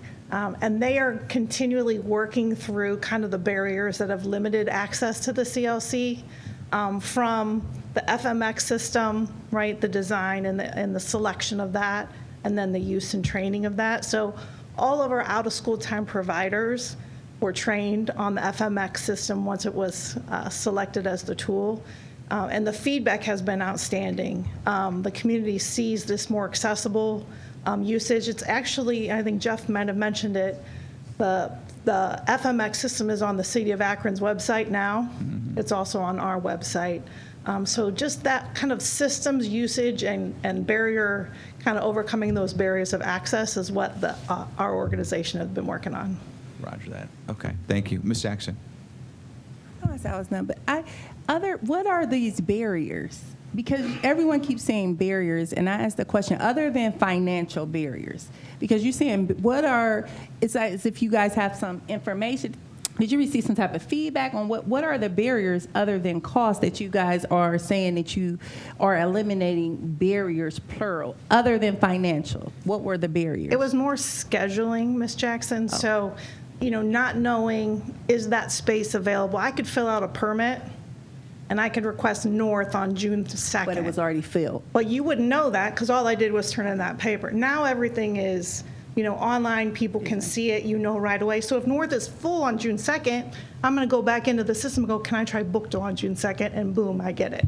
So it's that scheduling was a huge, in my opinion, just 30 years in this district, but then a little bit in my new job. I think it was the scheduling component was also insurance, cost, scheduling were the three major barriers. And so you knocked down 2 so far. So Yeah. Working on insurance. Okay. Thank you for that. Let me also, are there any issues that we face? Because I know that the question has come about around scheduling, right? Can you talk a little bit about if there are any issues or concerns as it relates to negotiated contracts around our employees being able in terms to actually be available, and does that cause for us to have to pay overtime or whatever? Can you talk a little bit about that, please? Thank you. I'm sorry. Anything that's a pay permit is calls for overtime, usually by one of my employees. Right now, we're currently 30 positions short at full staff. Just like Mr. Corvia said, it's hard to find people these days. We're very flexible. I'm very big on communication. That's my pet peeve is communication. So I think with this new scheduling program and the advancements we've made, even with payroll going from a paper form to a digital form, it's been night and day different. Like he spoke about the last minute request, which is a lot of what we get. It'd be a phone call to me, a phone call to another employee. This way, it's right there. I mean, they see it immediately. And so the previous struggles were people were not communicating who needs to be there, what needs to be covered. And so we'd have an event, people would show up, and we weren't know that they're coming. So it has relieved that problem. I just think overall our communication has gotten better. Our cooperative work together has really improved everything. I think it's really streamlined, and moving forward, it should be not that much of an issue.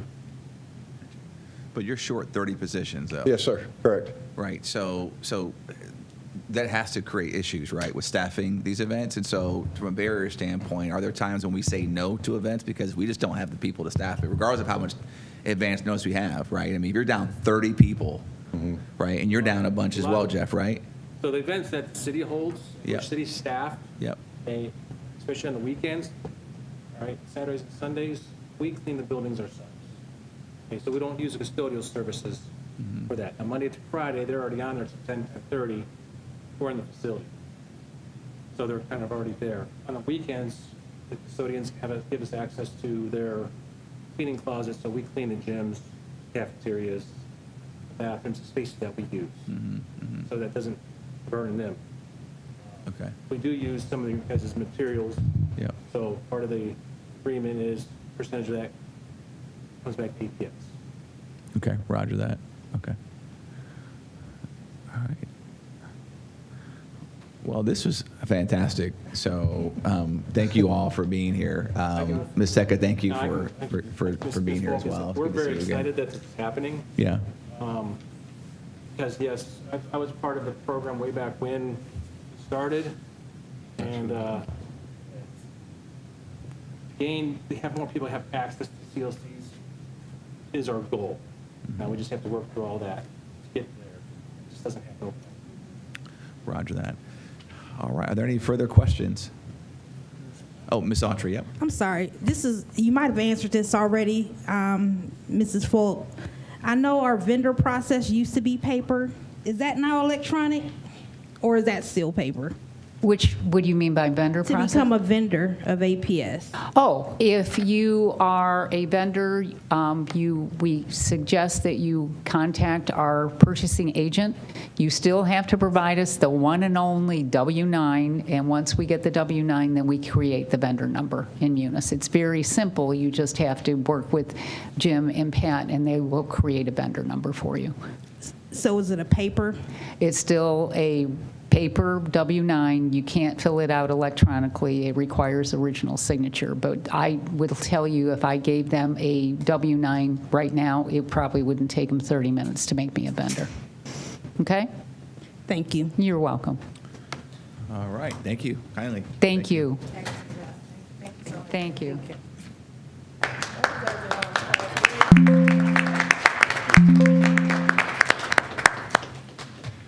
Okay, next we'll move to item 4 on the agenda,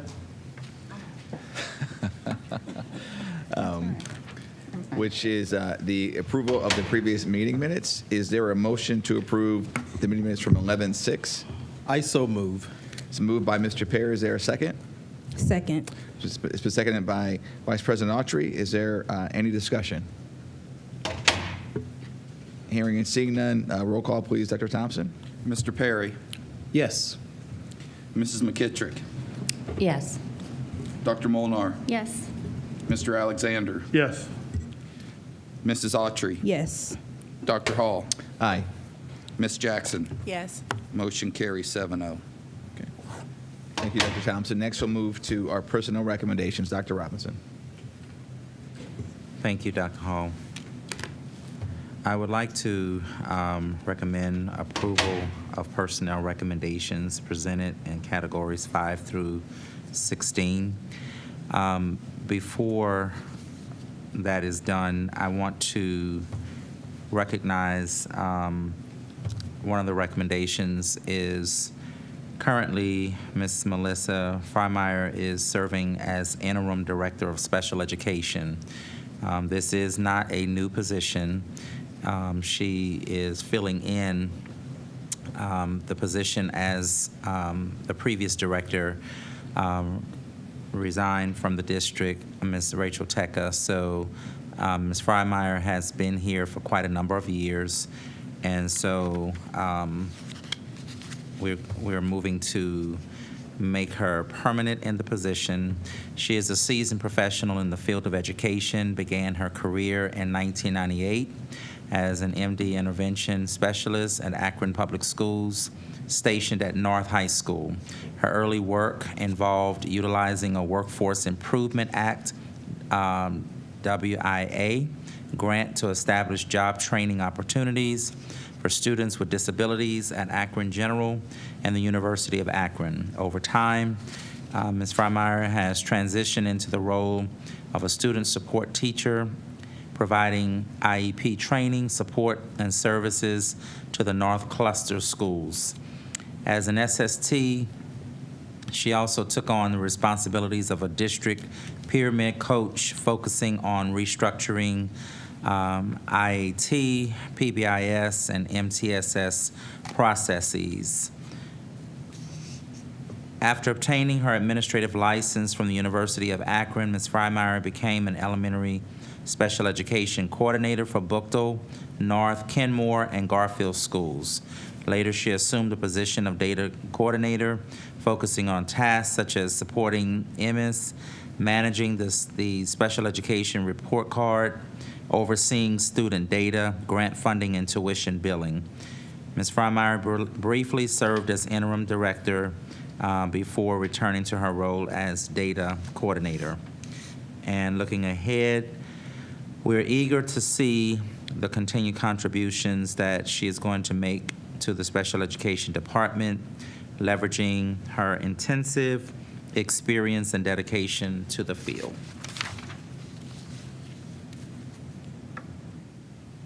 Thank you, Dr. Robinson. Is there a motion to approve? Welcome, first off, welcome aboard. And is there a motion to approve the personnel recommendations? I so move to approve. Okay, it's been probably moved by Mr. Perry. Is there a second? Second. It's been seconded by Mr. Alexander. Is there any discussion? Okay. Roll call, please, Dr. Thompson. Mrs. McKittrick, Yes. Dr. Molnar, Yes. Mr. Alexander, Yes. Mrs. Autry, Yes.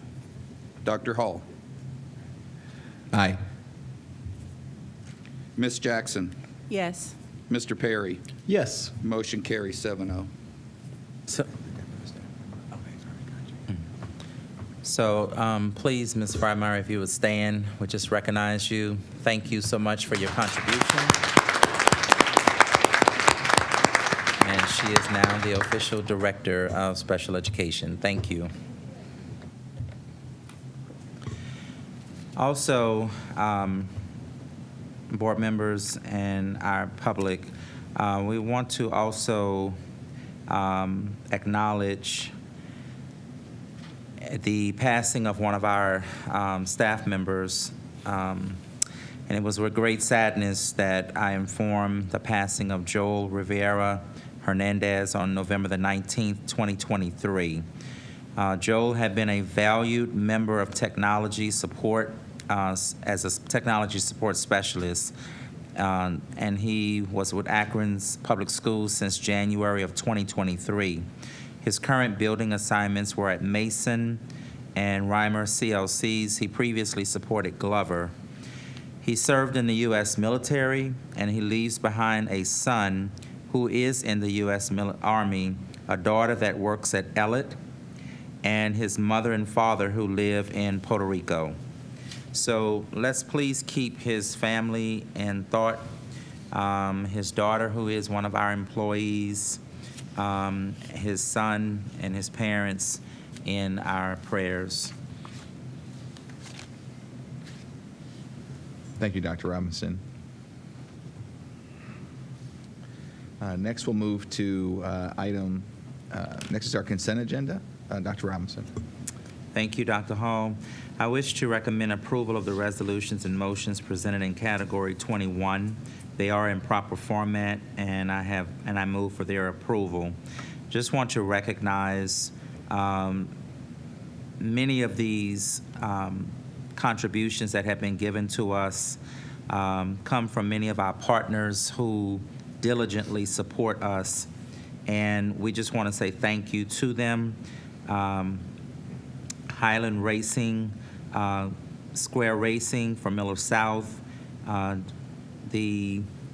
also from the estate of Craig Kohler, the harp from Janice Cobb from Miller South. There are 234 pairs of girls' socks from Annunciation Greek Orthodox Church for Robinson CLC, the Martha Holden Jennings Foundation. We also recognize the Akron Community Foundation, the Knoll Family Fund, also 4,000 and 5,000 from Values and Action Fund to offset costs for the Be Kind 330 Poetry book, the Akron Council of Engineering and Scientific Societies, for STEM High School, IPS, and Elliott, Enos, and Cyberling.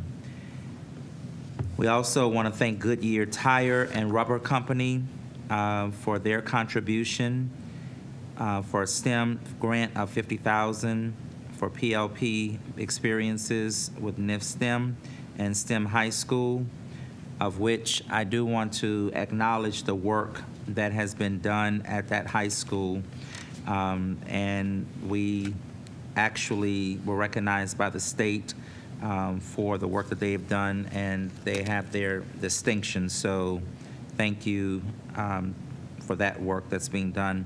Also, the grants for our educators from the Martha Holden Jennings Foundation, WAPS FM Summit, Public Broadcasting Grant. So I just want to take a time to thank all of these contributions that are being made because they're constantly being supporting us, and people don't have to support, but we thank them for it. So I would like to move for approval, please. Thank you.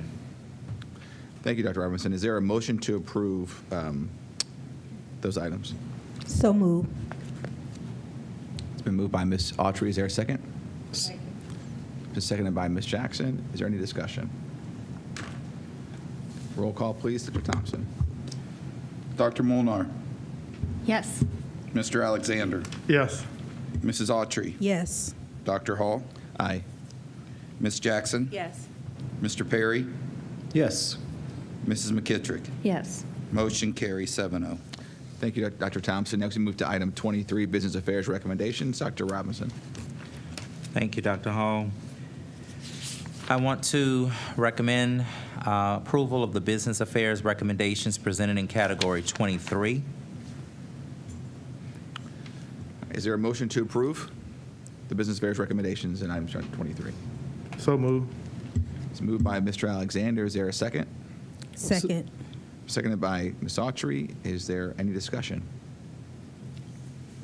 Hearing and seeing none, roll call, please. Oh, I'm sorry, Ms. Jackson. For I think it's the front line, 23.6, for the management. Is that the one for the management of the website and advertisement for the district? 23.5? 20.5. I think, oh, that's 20, yeah, 20. We're yeah. about the 23.5, yeah. I think that's the website. 23.5. Who's currently, is this a new company, like who, or is this just reestablishing a contract with with the company we already had? This is paying for work that was before I came. There were some things that he was already working here, but he doesn't work necessarily in the district. He works with the ESC, and so he's supporting the district as he was before I got here. Okay. So this is kind of work that was already underway, but it's not a new position. He doesn't physically work in our district, but he does work with our district. Thank you. I just wanted that to be said. Yes. Public. Thank you so much. All right, thank you, Ms. Jackson. Is there any further discussion? All right, hearing and seeing none, roll call, please. Dr. Thompson. Dr. Hall? Aye. Ms. Jackson? Yes. Mr. Perry? Yes. Mrs. McKittrick? Yes. Dr. Molnar? Yes. Mr. Alexander? Yes. Mrs. Autry? Yes. Motion carries 7-0. Thank you. Next, we'll move to the superintendent's report. Dr. Robinson. Thank you, Dr. Hall.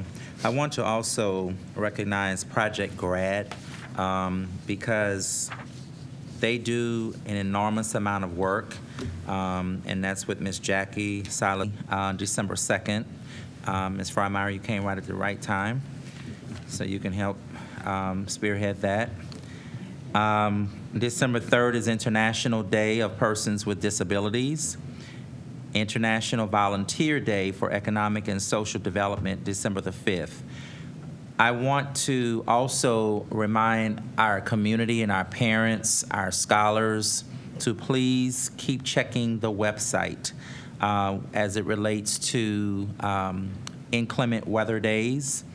If you go to the website, you will see at the very top of the website where it says calamity days.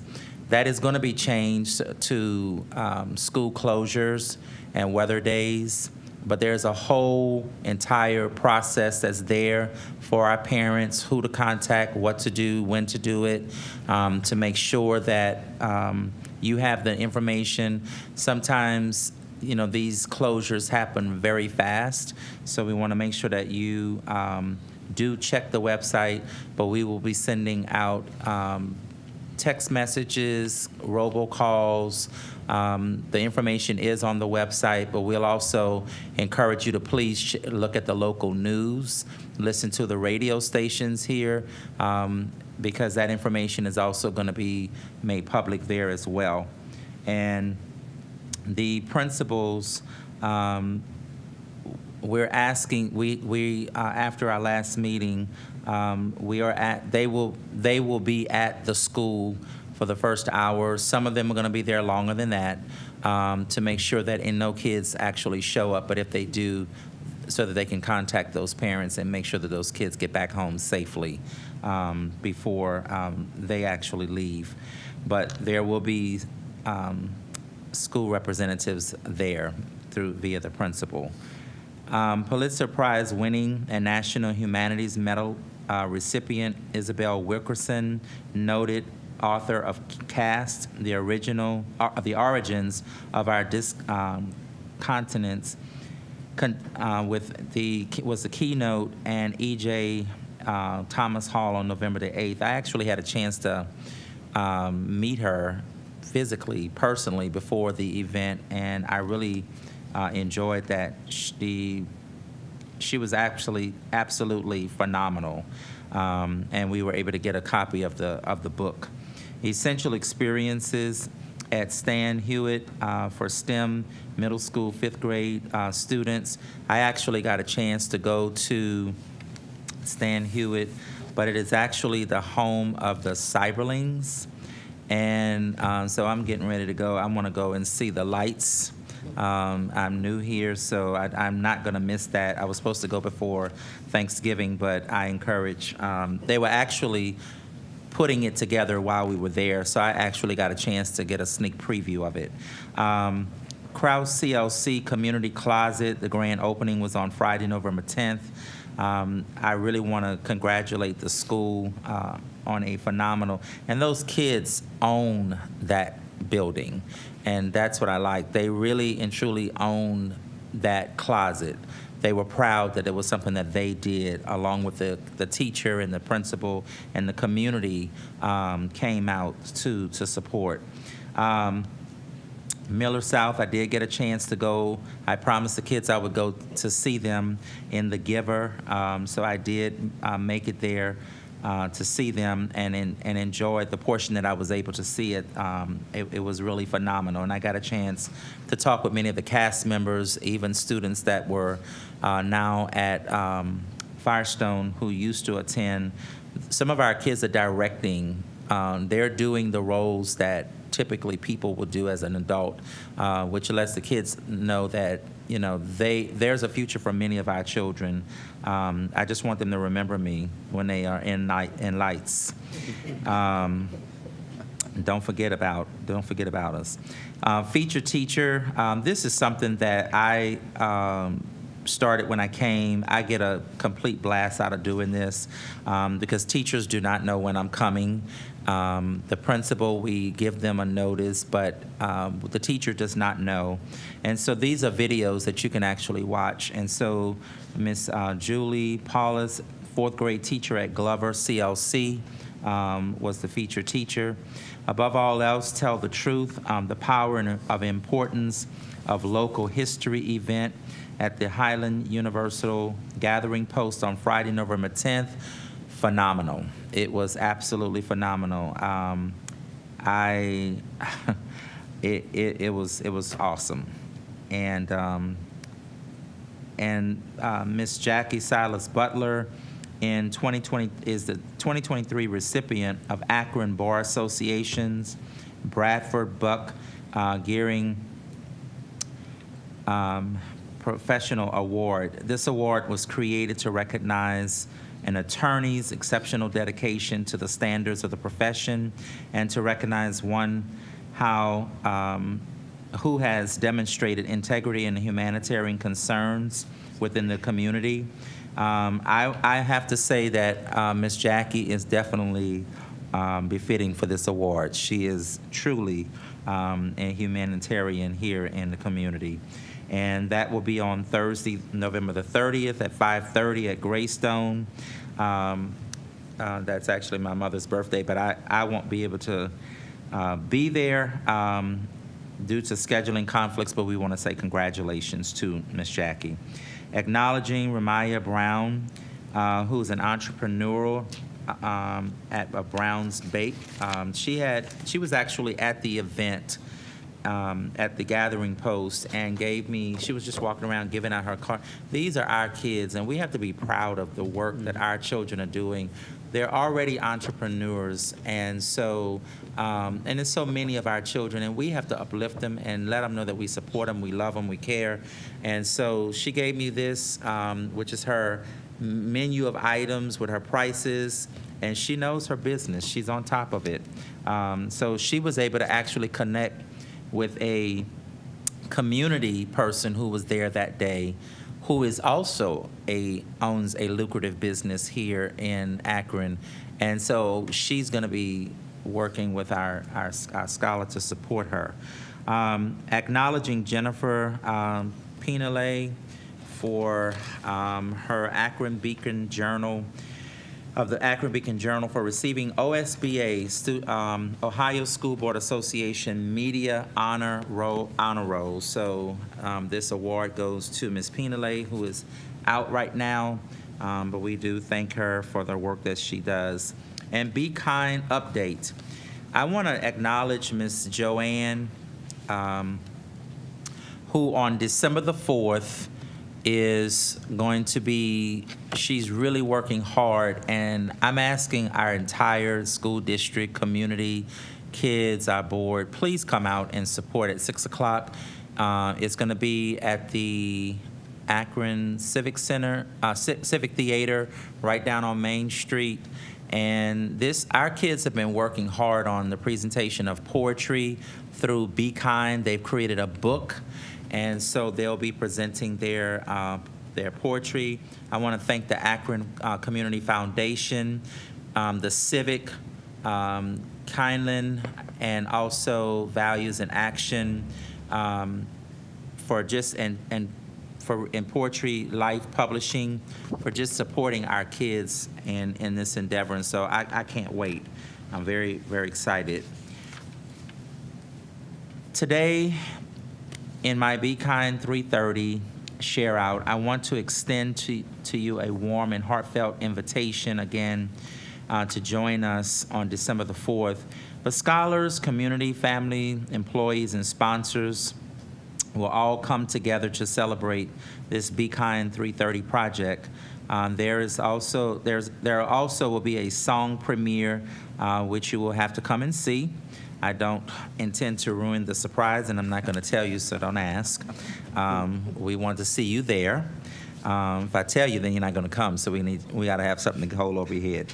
But this evening is sure to be one that we're going to remember, and they're working so hard, and you can see on the screen, but they're working so hard, and please come out if you can and support our scholars. And also Miss Jackie again. And I just want to say thank you to our team for the hard work that they have done. We are in the final stages of our Blueprint for Excellence, which is in draft form, so we are still working. But I just want you to know that the team is phenomenal. That's all I can say.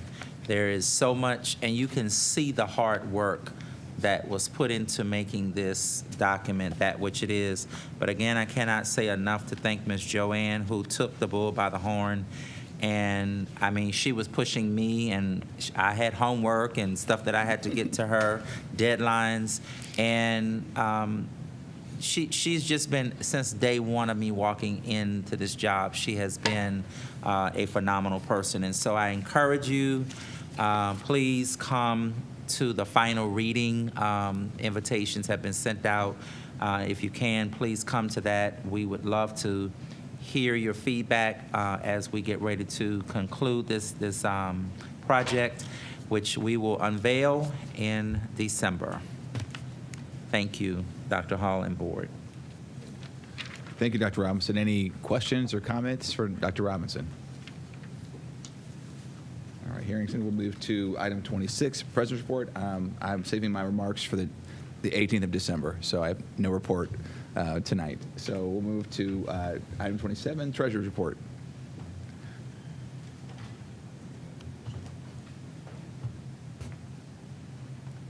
So I brought to your attention some financial challenges that are putting pressure on the 5-year forecast at our Finance Committee meeting last week. At that point, we had such new information, we didn't have it modeled to what it would exactly, how it would exactly impact the 5-year forecast. And I told you that I would bring that to you tonight. So this is brief, but you've seen this many times. This is the same base assumptions that we've been looking at for quite some time.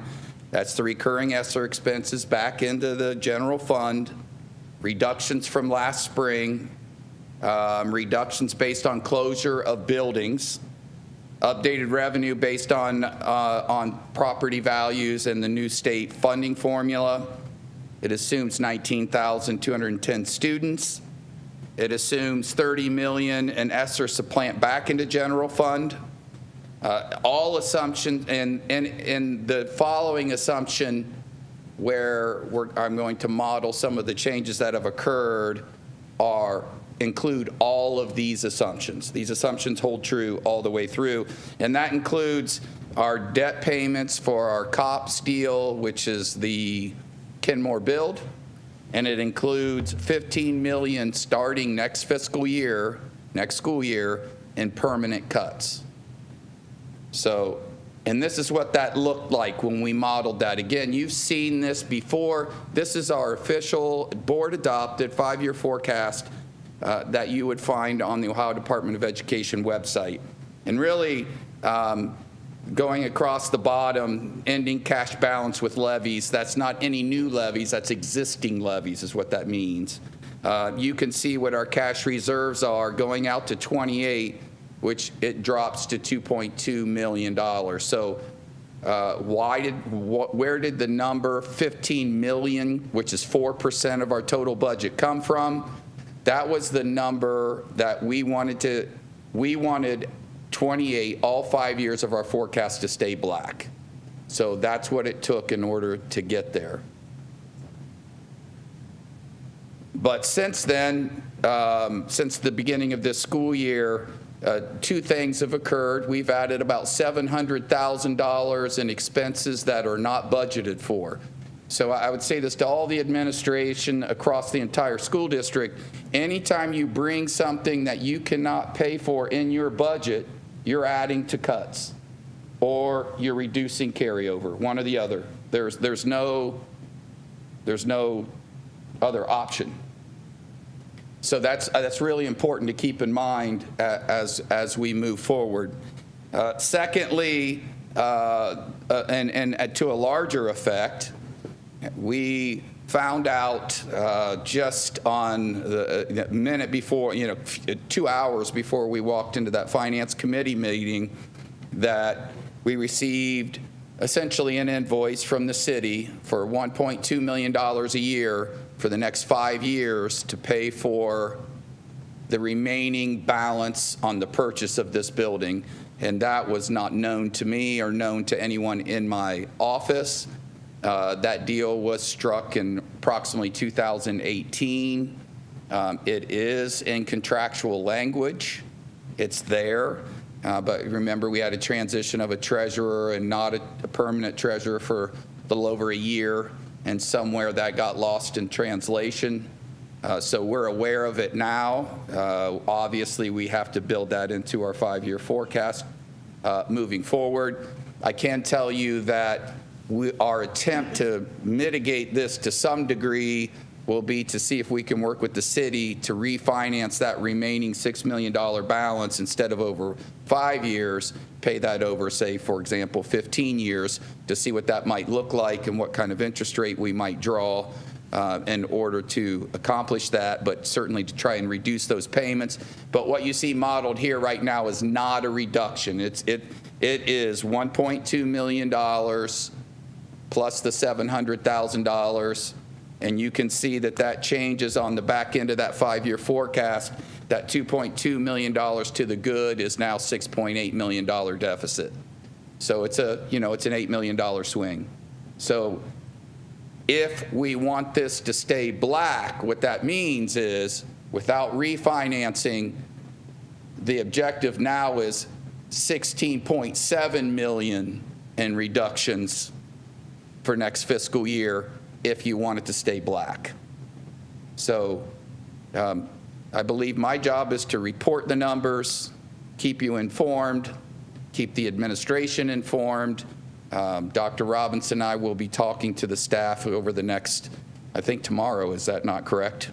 To really try to help staff understand the impact of decisions and how it impacts the budget. Because ultimately, I pass no judgment on whether the positions are good or not good. I'm not suggesting that for a minute. But what I am suggesting is the impact of that decision is this from a financial perspective. So that's what that's what we're looking at, and I just wanted to bring that to your attention. You're welcome.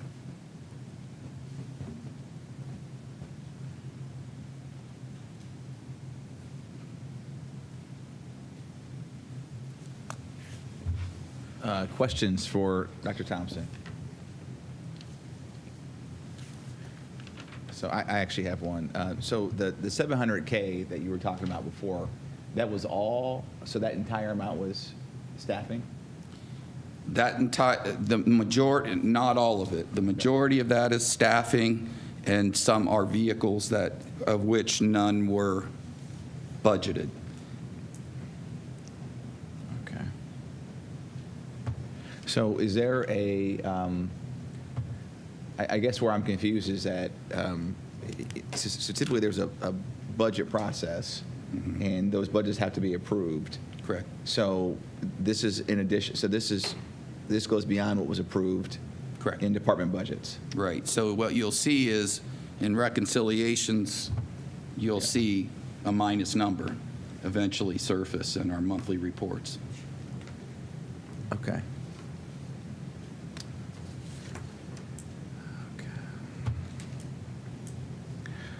Are there other, Ms. Jackson? When you made the statement about like vehicles and things that were not budgeted, so they weren't approved on the budget, I saw like on our, we had on Business Fairs today, we had a purchase for a truck from Montrose Ford. Correct. And so that is not yet added because we just approved it. Is that correct? So would that be yet another vehicle that's added to that 700,000 total? It's already part of it. Oh, it's already part of it. Okay. And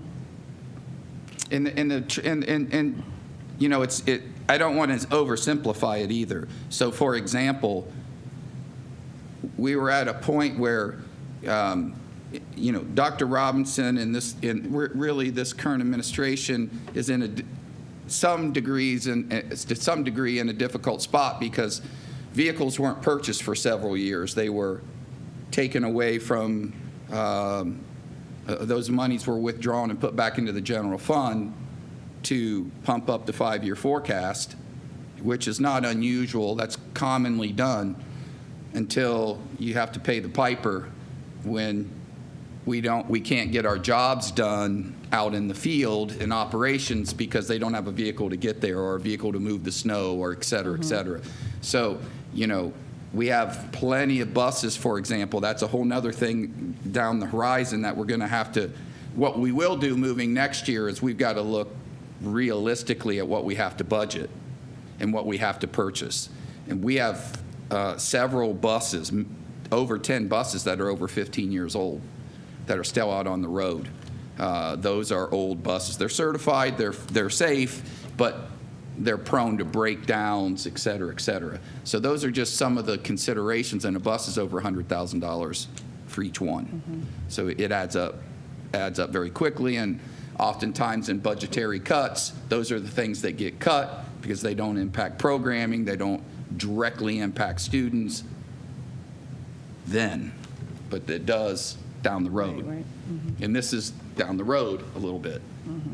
So it's necessary expenditures. Yes, they are, and I'm 100% certain that every position we added was an important position for our students. But what we have to juxtapose that against the reality of our financial situation, and that's hard to do. It's a real challenge to do that. But ultimately, if we don't do that, then we're going to put ourselves in a financial situation that we can't get out of, not easily. I understand. Thank you for that. And then when you made a comment about when admin brings things that's not in their budget, it adds to cuts. And so I talked about the car, but when you say, because you said building admin, so when I hear that, are you talking about 10 North Main or are you talking about school building? I'm talking about all of it. Because the request could manifest itself from the people in this room. A request could come from a building. Okay. It could come from operations. It could come from No, I just wanted anywhere. to clarify that it wasn't, that you were talking about building leaders as well. Because my question with that is, what type of just generally, what type of expenses would a principal submit that isn't in their budget? An additional position. Okay, Typically so is what it would be. positions. Okay, Yeah. okay, that's why I At just this kind of wanted point, clarity yeah. on that. All right, thank you. So I guess that's the part that I don't understand. So additional position because we had more students that would enroll in a building than we thought. I mean, like, I guess that's where I'm a little hazy at. So I'm just, I just want to make sure that, because this board's job is to vote yes or no on these budgets, right? And so I don't like to do anything blindly. So when we're talking about an additional position in a building, are we talking about additional tutoring? Are we talking about additional teachers? Are we talking about custodial staff? I mean, like, what are we talking about when we say additional positions in the building? Because I know that, because I can recall us in a finance committee meeting looking at a graph where we looked at our enrollment and our staffing, and as you recall, remember, they were divergent. There was this divergence there, right?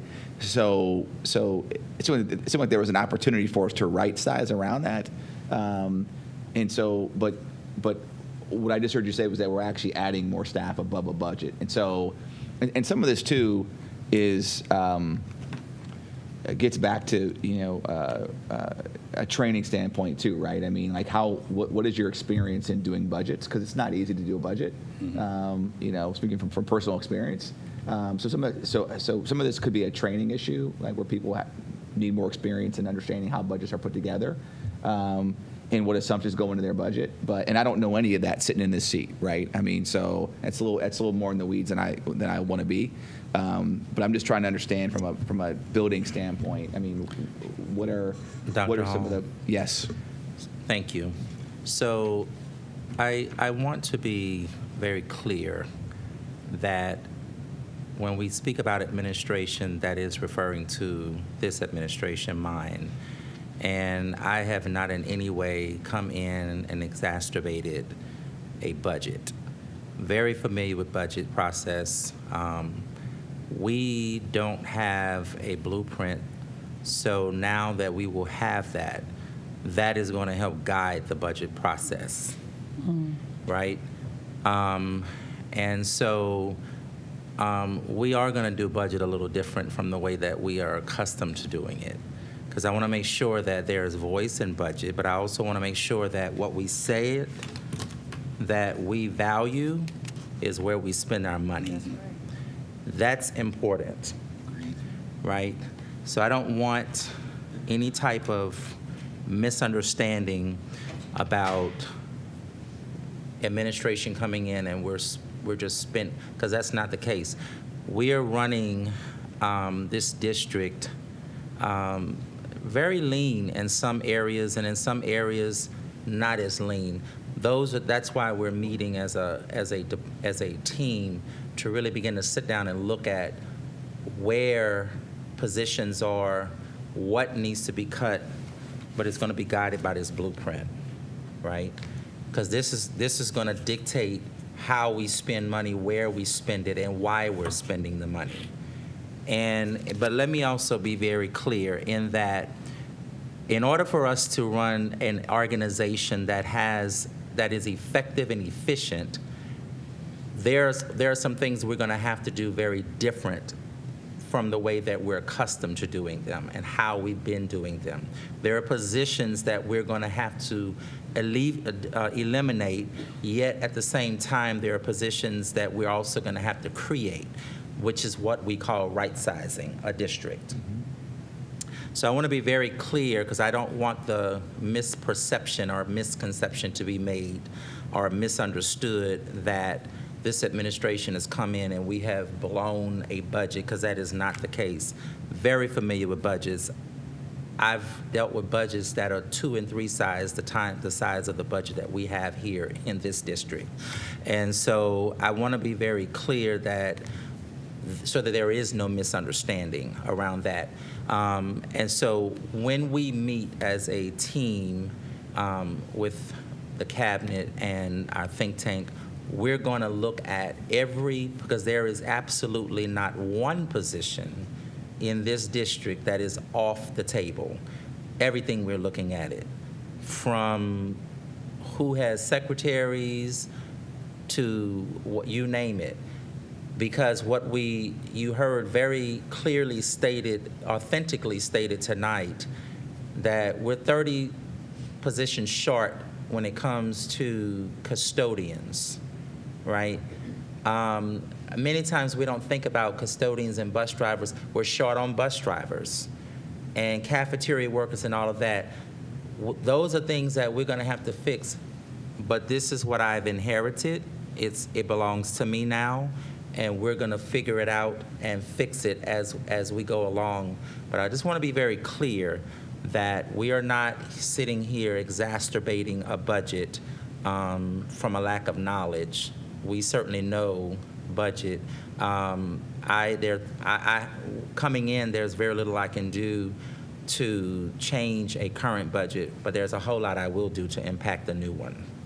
And so I want to just be very clear that we're not communicating misinformation to the public in turn, because fiduciary stewardship is that of the board, but it is also that of the superintendent to make sure that we are managing money properly.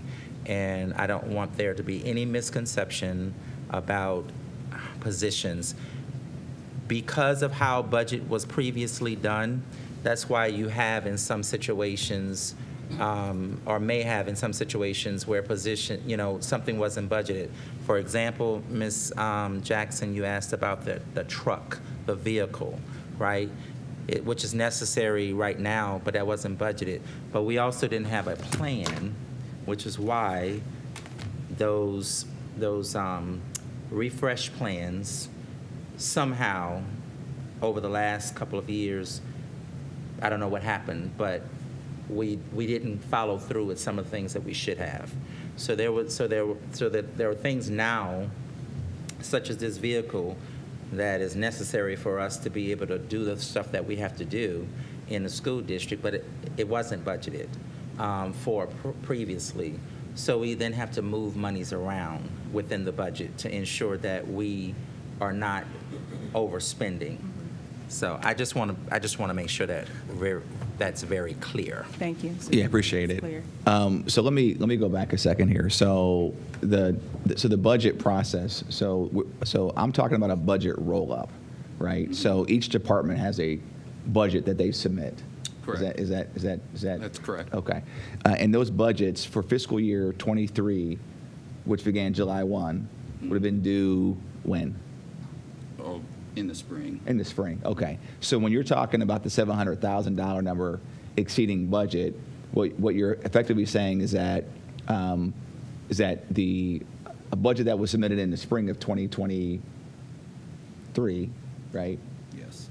Is not matching expenditures that started after July 1. Correct. Okay. All right. Gotcha. So that's where I was trying to understand better kind of the process we follow, because Dr. Robinson, to your point, we have a blueprint for success. That blueprint for success didn't exist in spring of 2023 when a budget was being done, right? That's the point I'm trying to drive at, right? So, but I will also say though that we have a lot of new people.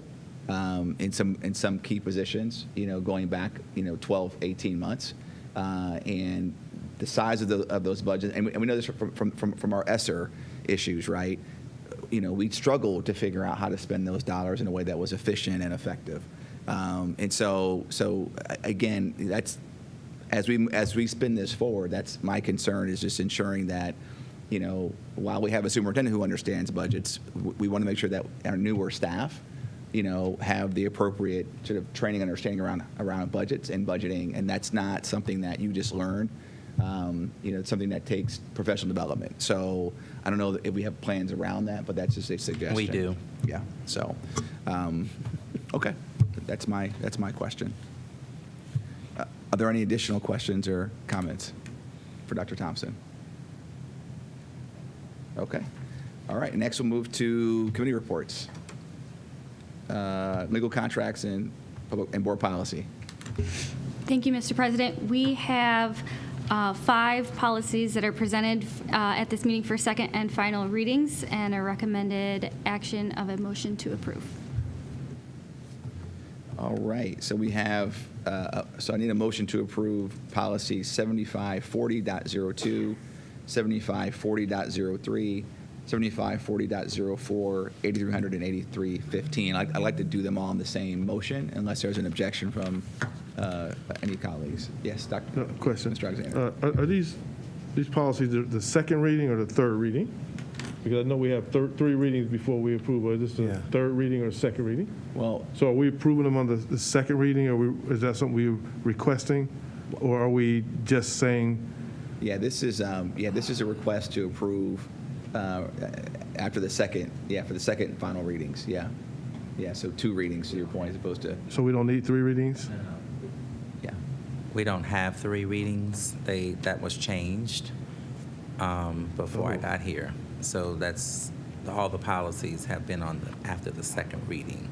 That's something I didn't get, so I must have missed that somehow.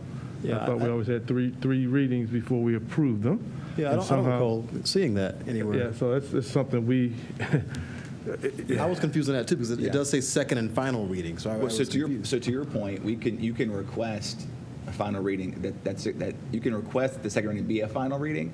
But to your point, I think there is some cause for confusion here because, to your point, Mr. Alexander, Mr. Perry, it typically is a third reading. Mm-hmm. So insofar as that is changed, I think that we need to make sure that we're all on the same page with regard to that. Having said that, though, we can table this to the next board meeting, so that way there can be a third reading, or we can proceed with basically waiving the third reading and moving forward to approve it after the second reading. Right. So is there another comment? Yeah, Mr. Alexander. It's okay to do that if we're saying that, but we need to make sure all of us are on the same page. Like you said, if there's 2 readings that we need to know after the second reading that we're going to approve it, or if we want to waive a third reading, then that's okay if we're all in agreement with it. We all have read the policies and know what the changes are. Because I'm finding out now that we don't have a third reading when there's always been a third reading, but now we're saying we've changed it, so it's only been a second 2 readings. But we should have all known about that. Yeah. All of us as board members, we should have already known that there was going to be there's 3 readings. I'm sorry, there's 2 readings now instead of 3 readings. You know, because you can always waive. You can waive after the first reading if you want, but we don't have 3 readings anymore. But did everybody around this table know we were having policies that we're only after 2 readings that we're moving forward with? So that's why I'm asking that, because I didn't read the policies for one, and I didn't know that we changed that. If we did, we should have all known that was being changed. Yeah. So let me make the suggestion then that we'll table these 5 policies, and we'll ensure that there's that we're all on the same page with respect to understanding what the current policy is. And so, Dr. Molnar, we can get with you as the head of that committee, and we can ensure that we have that clarity provided for the entire board. So, absolutely. And we need to make sure we all know what that policy is so we can read it as well. Yeah, I'd like to see how it's changed. We need to know that. So I'll get it from the attorney, because that was done before I got here. So. Yeah, so I mean, I've never known that. I don't know if any others. We always had 3, so it's kind of, we can, like I said, we can always waive it, but we waive it normally with the agreement that everybody is everybody's read the policy, understand, and said, okay, we're comfortable with it. But when we don't know, we're not comfortable, then that's something that we're pushing policy through that nobody really, board members don't even know about, and we should know about that before we push any policies through. So, I totally agree with you, Mr. Alexander. So what we'll do is we'll push this back through legal policy and contracts, and we'll get the necessary clarity and have that provided to the board through Dr. Molnar. Yep. I'm sorry, and to make sure we get that policy too that shows that it's 2 readings, so we can all read it and know that it says 2 readings versus 3 readings, and what the protocol is. Okay. Yeah. All right. Yeah. Let's look. Yeah. I read stuff. I don't even read. Sorry. All right. I was absent. It could have been absent. Yeah, we'll get more information. Yeah. So, So again, we'll clarify through legal policy and contracts and the appropriate counsel for that. So, thank you, Dr. Molnar. Appreciate that. Next, we'll move to Finance and Capital Management Committee. Thank you, Mr. President. And so we met, as Dr. Thompson already stated, and our discussion was largely around the potential levy impacts and the news that he's already shared. So the one thing I wanted to mention, though, about our base assumptions is that we're assuming that we're going to drop 1% every year in enrollment. And so I just want to spin that, because if that doesn't happen and we go the other direction, which I fully anticipate, then that's going to help us. So I just wanted to share that. Also, what was discussed was House Bill 187, and I'll just read it. The Ohio Homeowners Relief Act, a direct legislative response to increases in property taxes, will modify the procedures used by the tax commissioner to conduct property tax sales assessment ratio studies. Specifically, the bill will require the commissioner to work alongside local elected officials and weigh the past 3 years of counties' property values in order to determine property tax instead of just one. So that was something that was also shared. So that might not necessarily be a good thing for us, given the fact that property values just went up. Yeah. That was essentially a knee-jerk reaction to property values shooting up all over the state, well, pretty much across the country, but this specific bill, obviously Ohio, and it would be a way to mitigate our increases the way they have always historically done them. So it would be a reduction in state funding, essentially. Mm-hmm. Thank you. Yeah. And so, I don't know, Joe, did you have anything else you want to share? No, I mean, no, I don't. One of the things, too, that I was able to tie back to one of the workshops I attended at Capitol Conference when we learned of this news, one of the workshops suggested that boards have some type of dashboard of the different cycles of things that come up. For example, what we just learned about this bill that we got from the city, and then the cycles that come up for maintenance of our different things that are required in our buildings, or when we need new transportation. So that's just something that might help boards just be aware of what to expect coming down the pipe in our budget. So I just want to share that as well.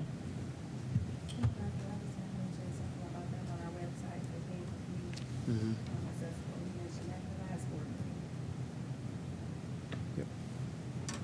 What we have essentially, the state actually puts out a pretty slick calendar that has all of those major economic components that come before boards. So that's easy. I can just grab that and then put anything that's specific to Akron that would be unique to us, like our COPS payments, for example, and put those on that calendar. And then I'll bring it to our next finance committee meeting, and we can review it there. And if we like it, we'll bring it to the greater board. Made myself a note. All right. Okay. Next, we'll move to instructional policy and student achievement. No report.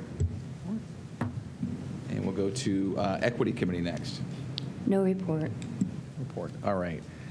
So next we'll move to, we have no unfinished business. Do we have any new business? All right. We'll move to item 31.1, executive session.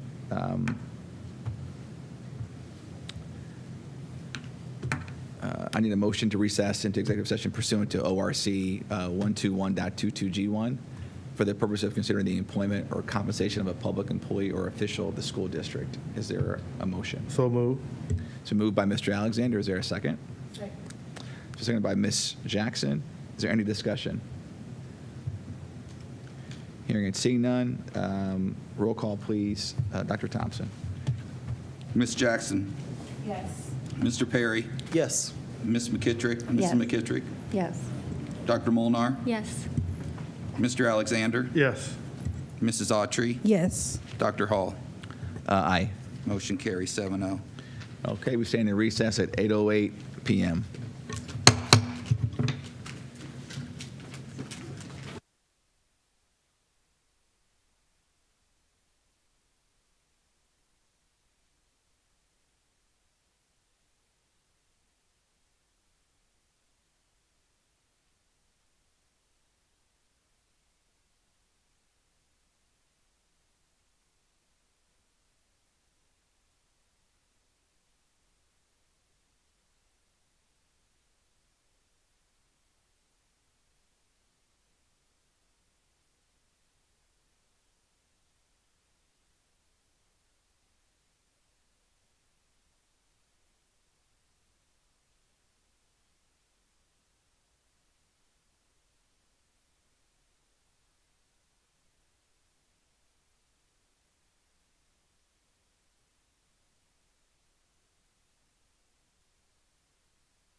All right.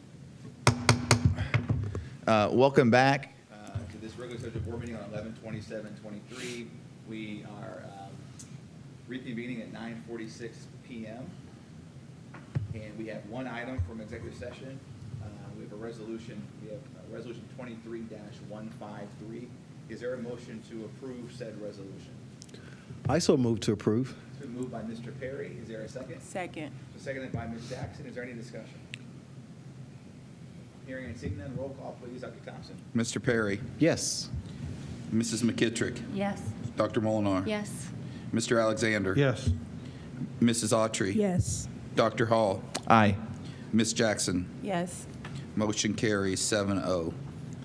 Thank you, Dr. Thompson. We have no further business. I'll take a motion to adjourn. So moved. It's been moved by Mr. Alexander. Is there a Second. second?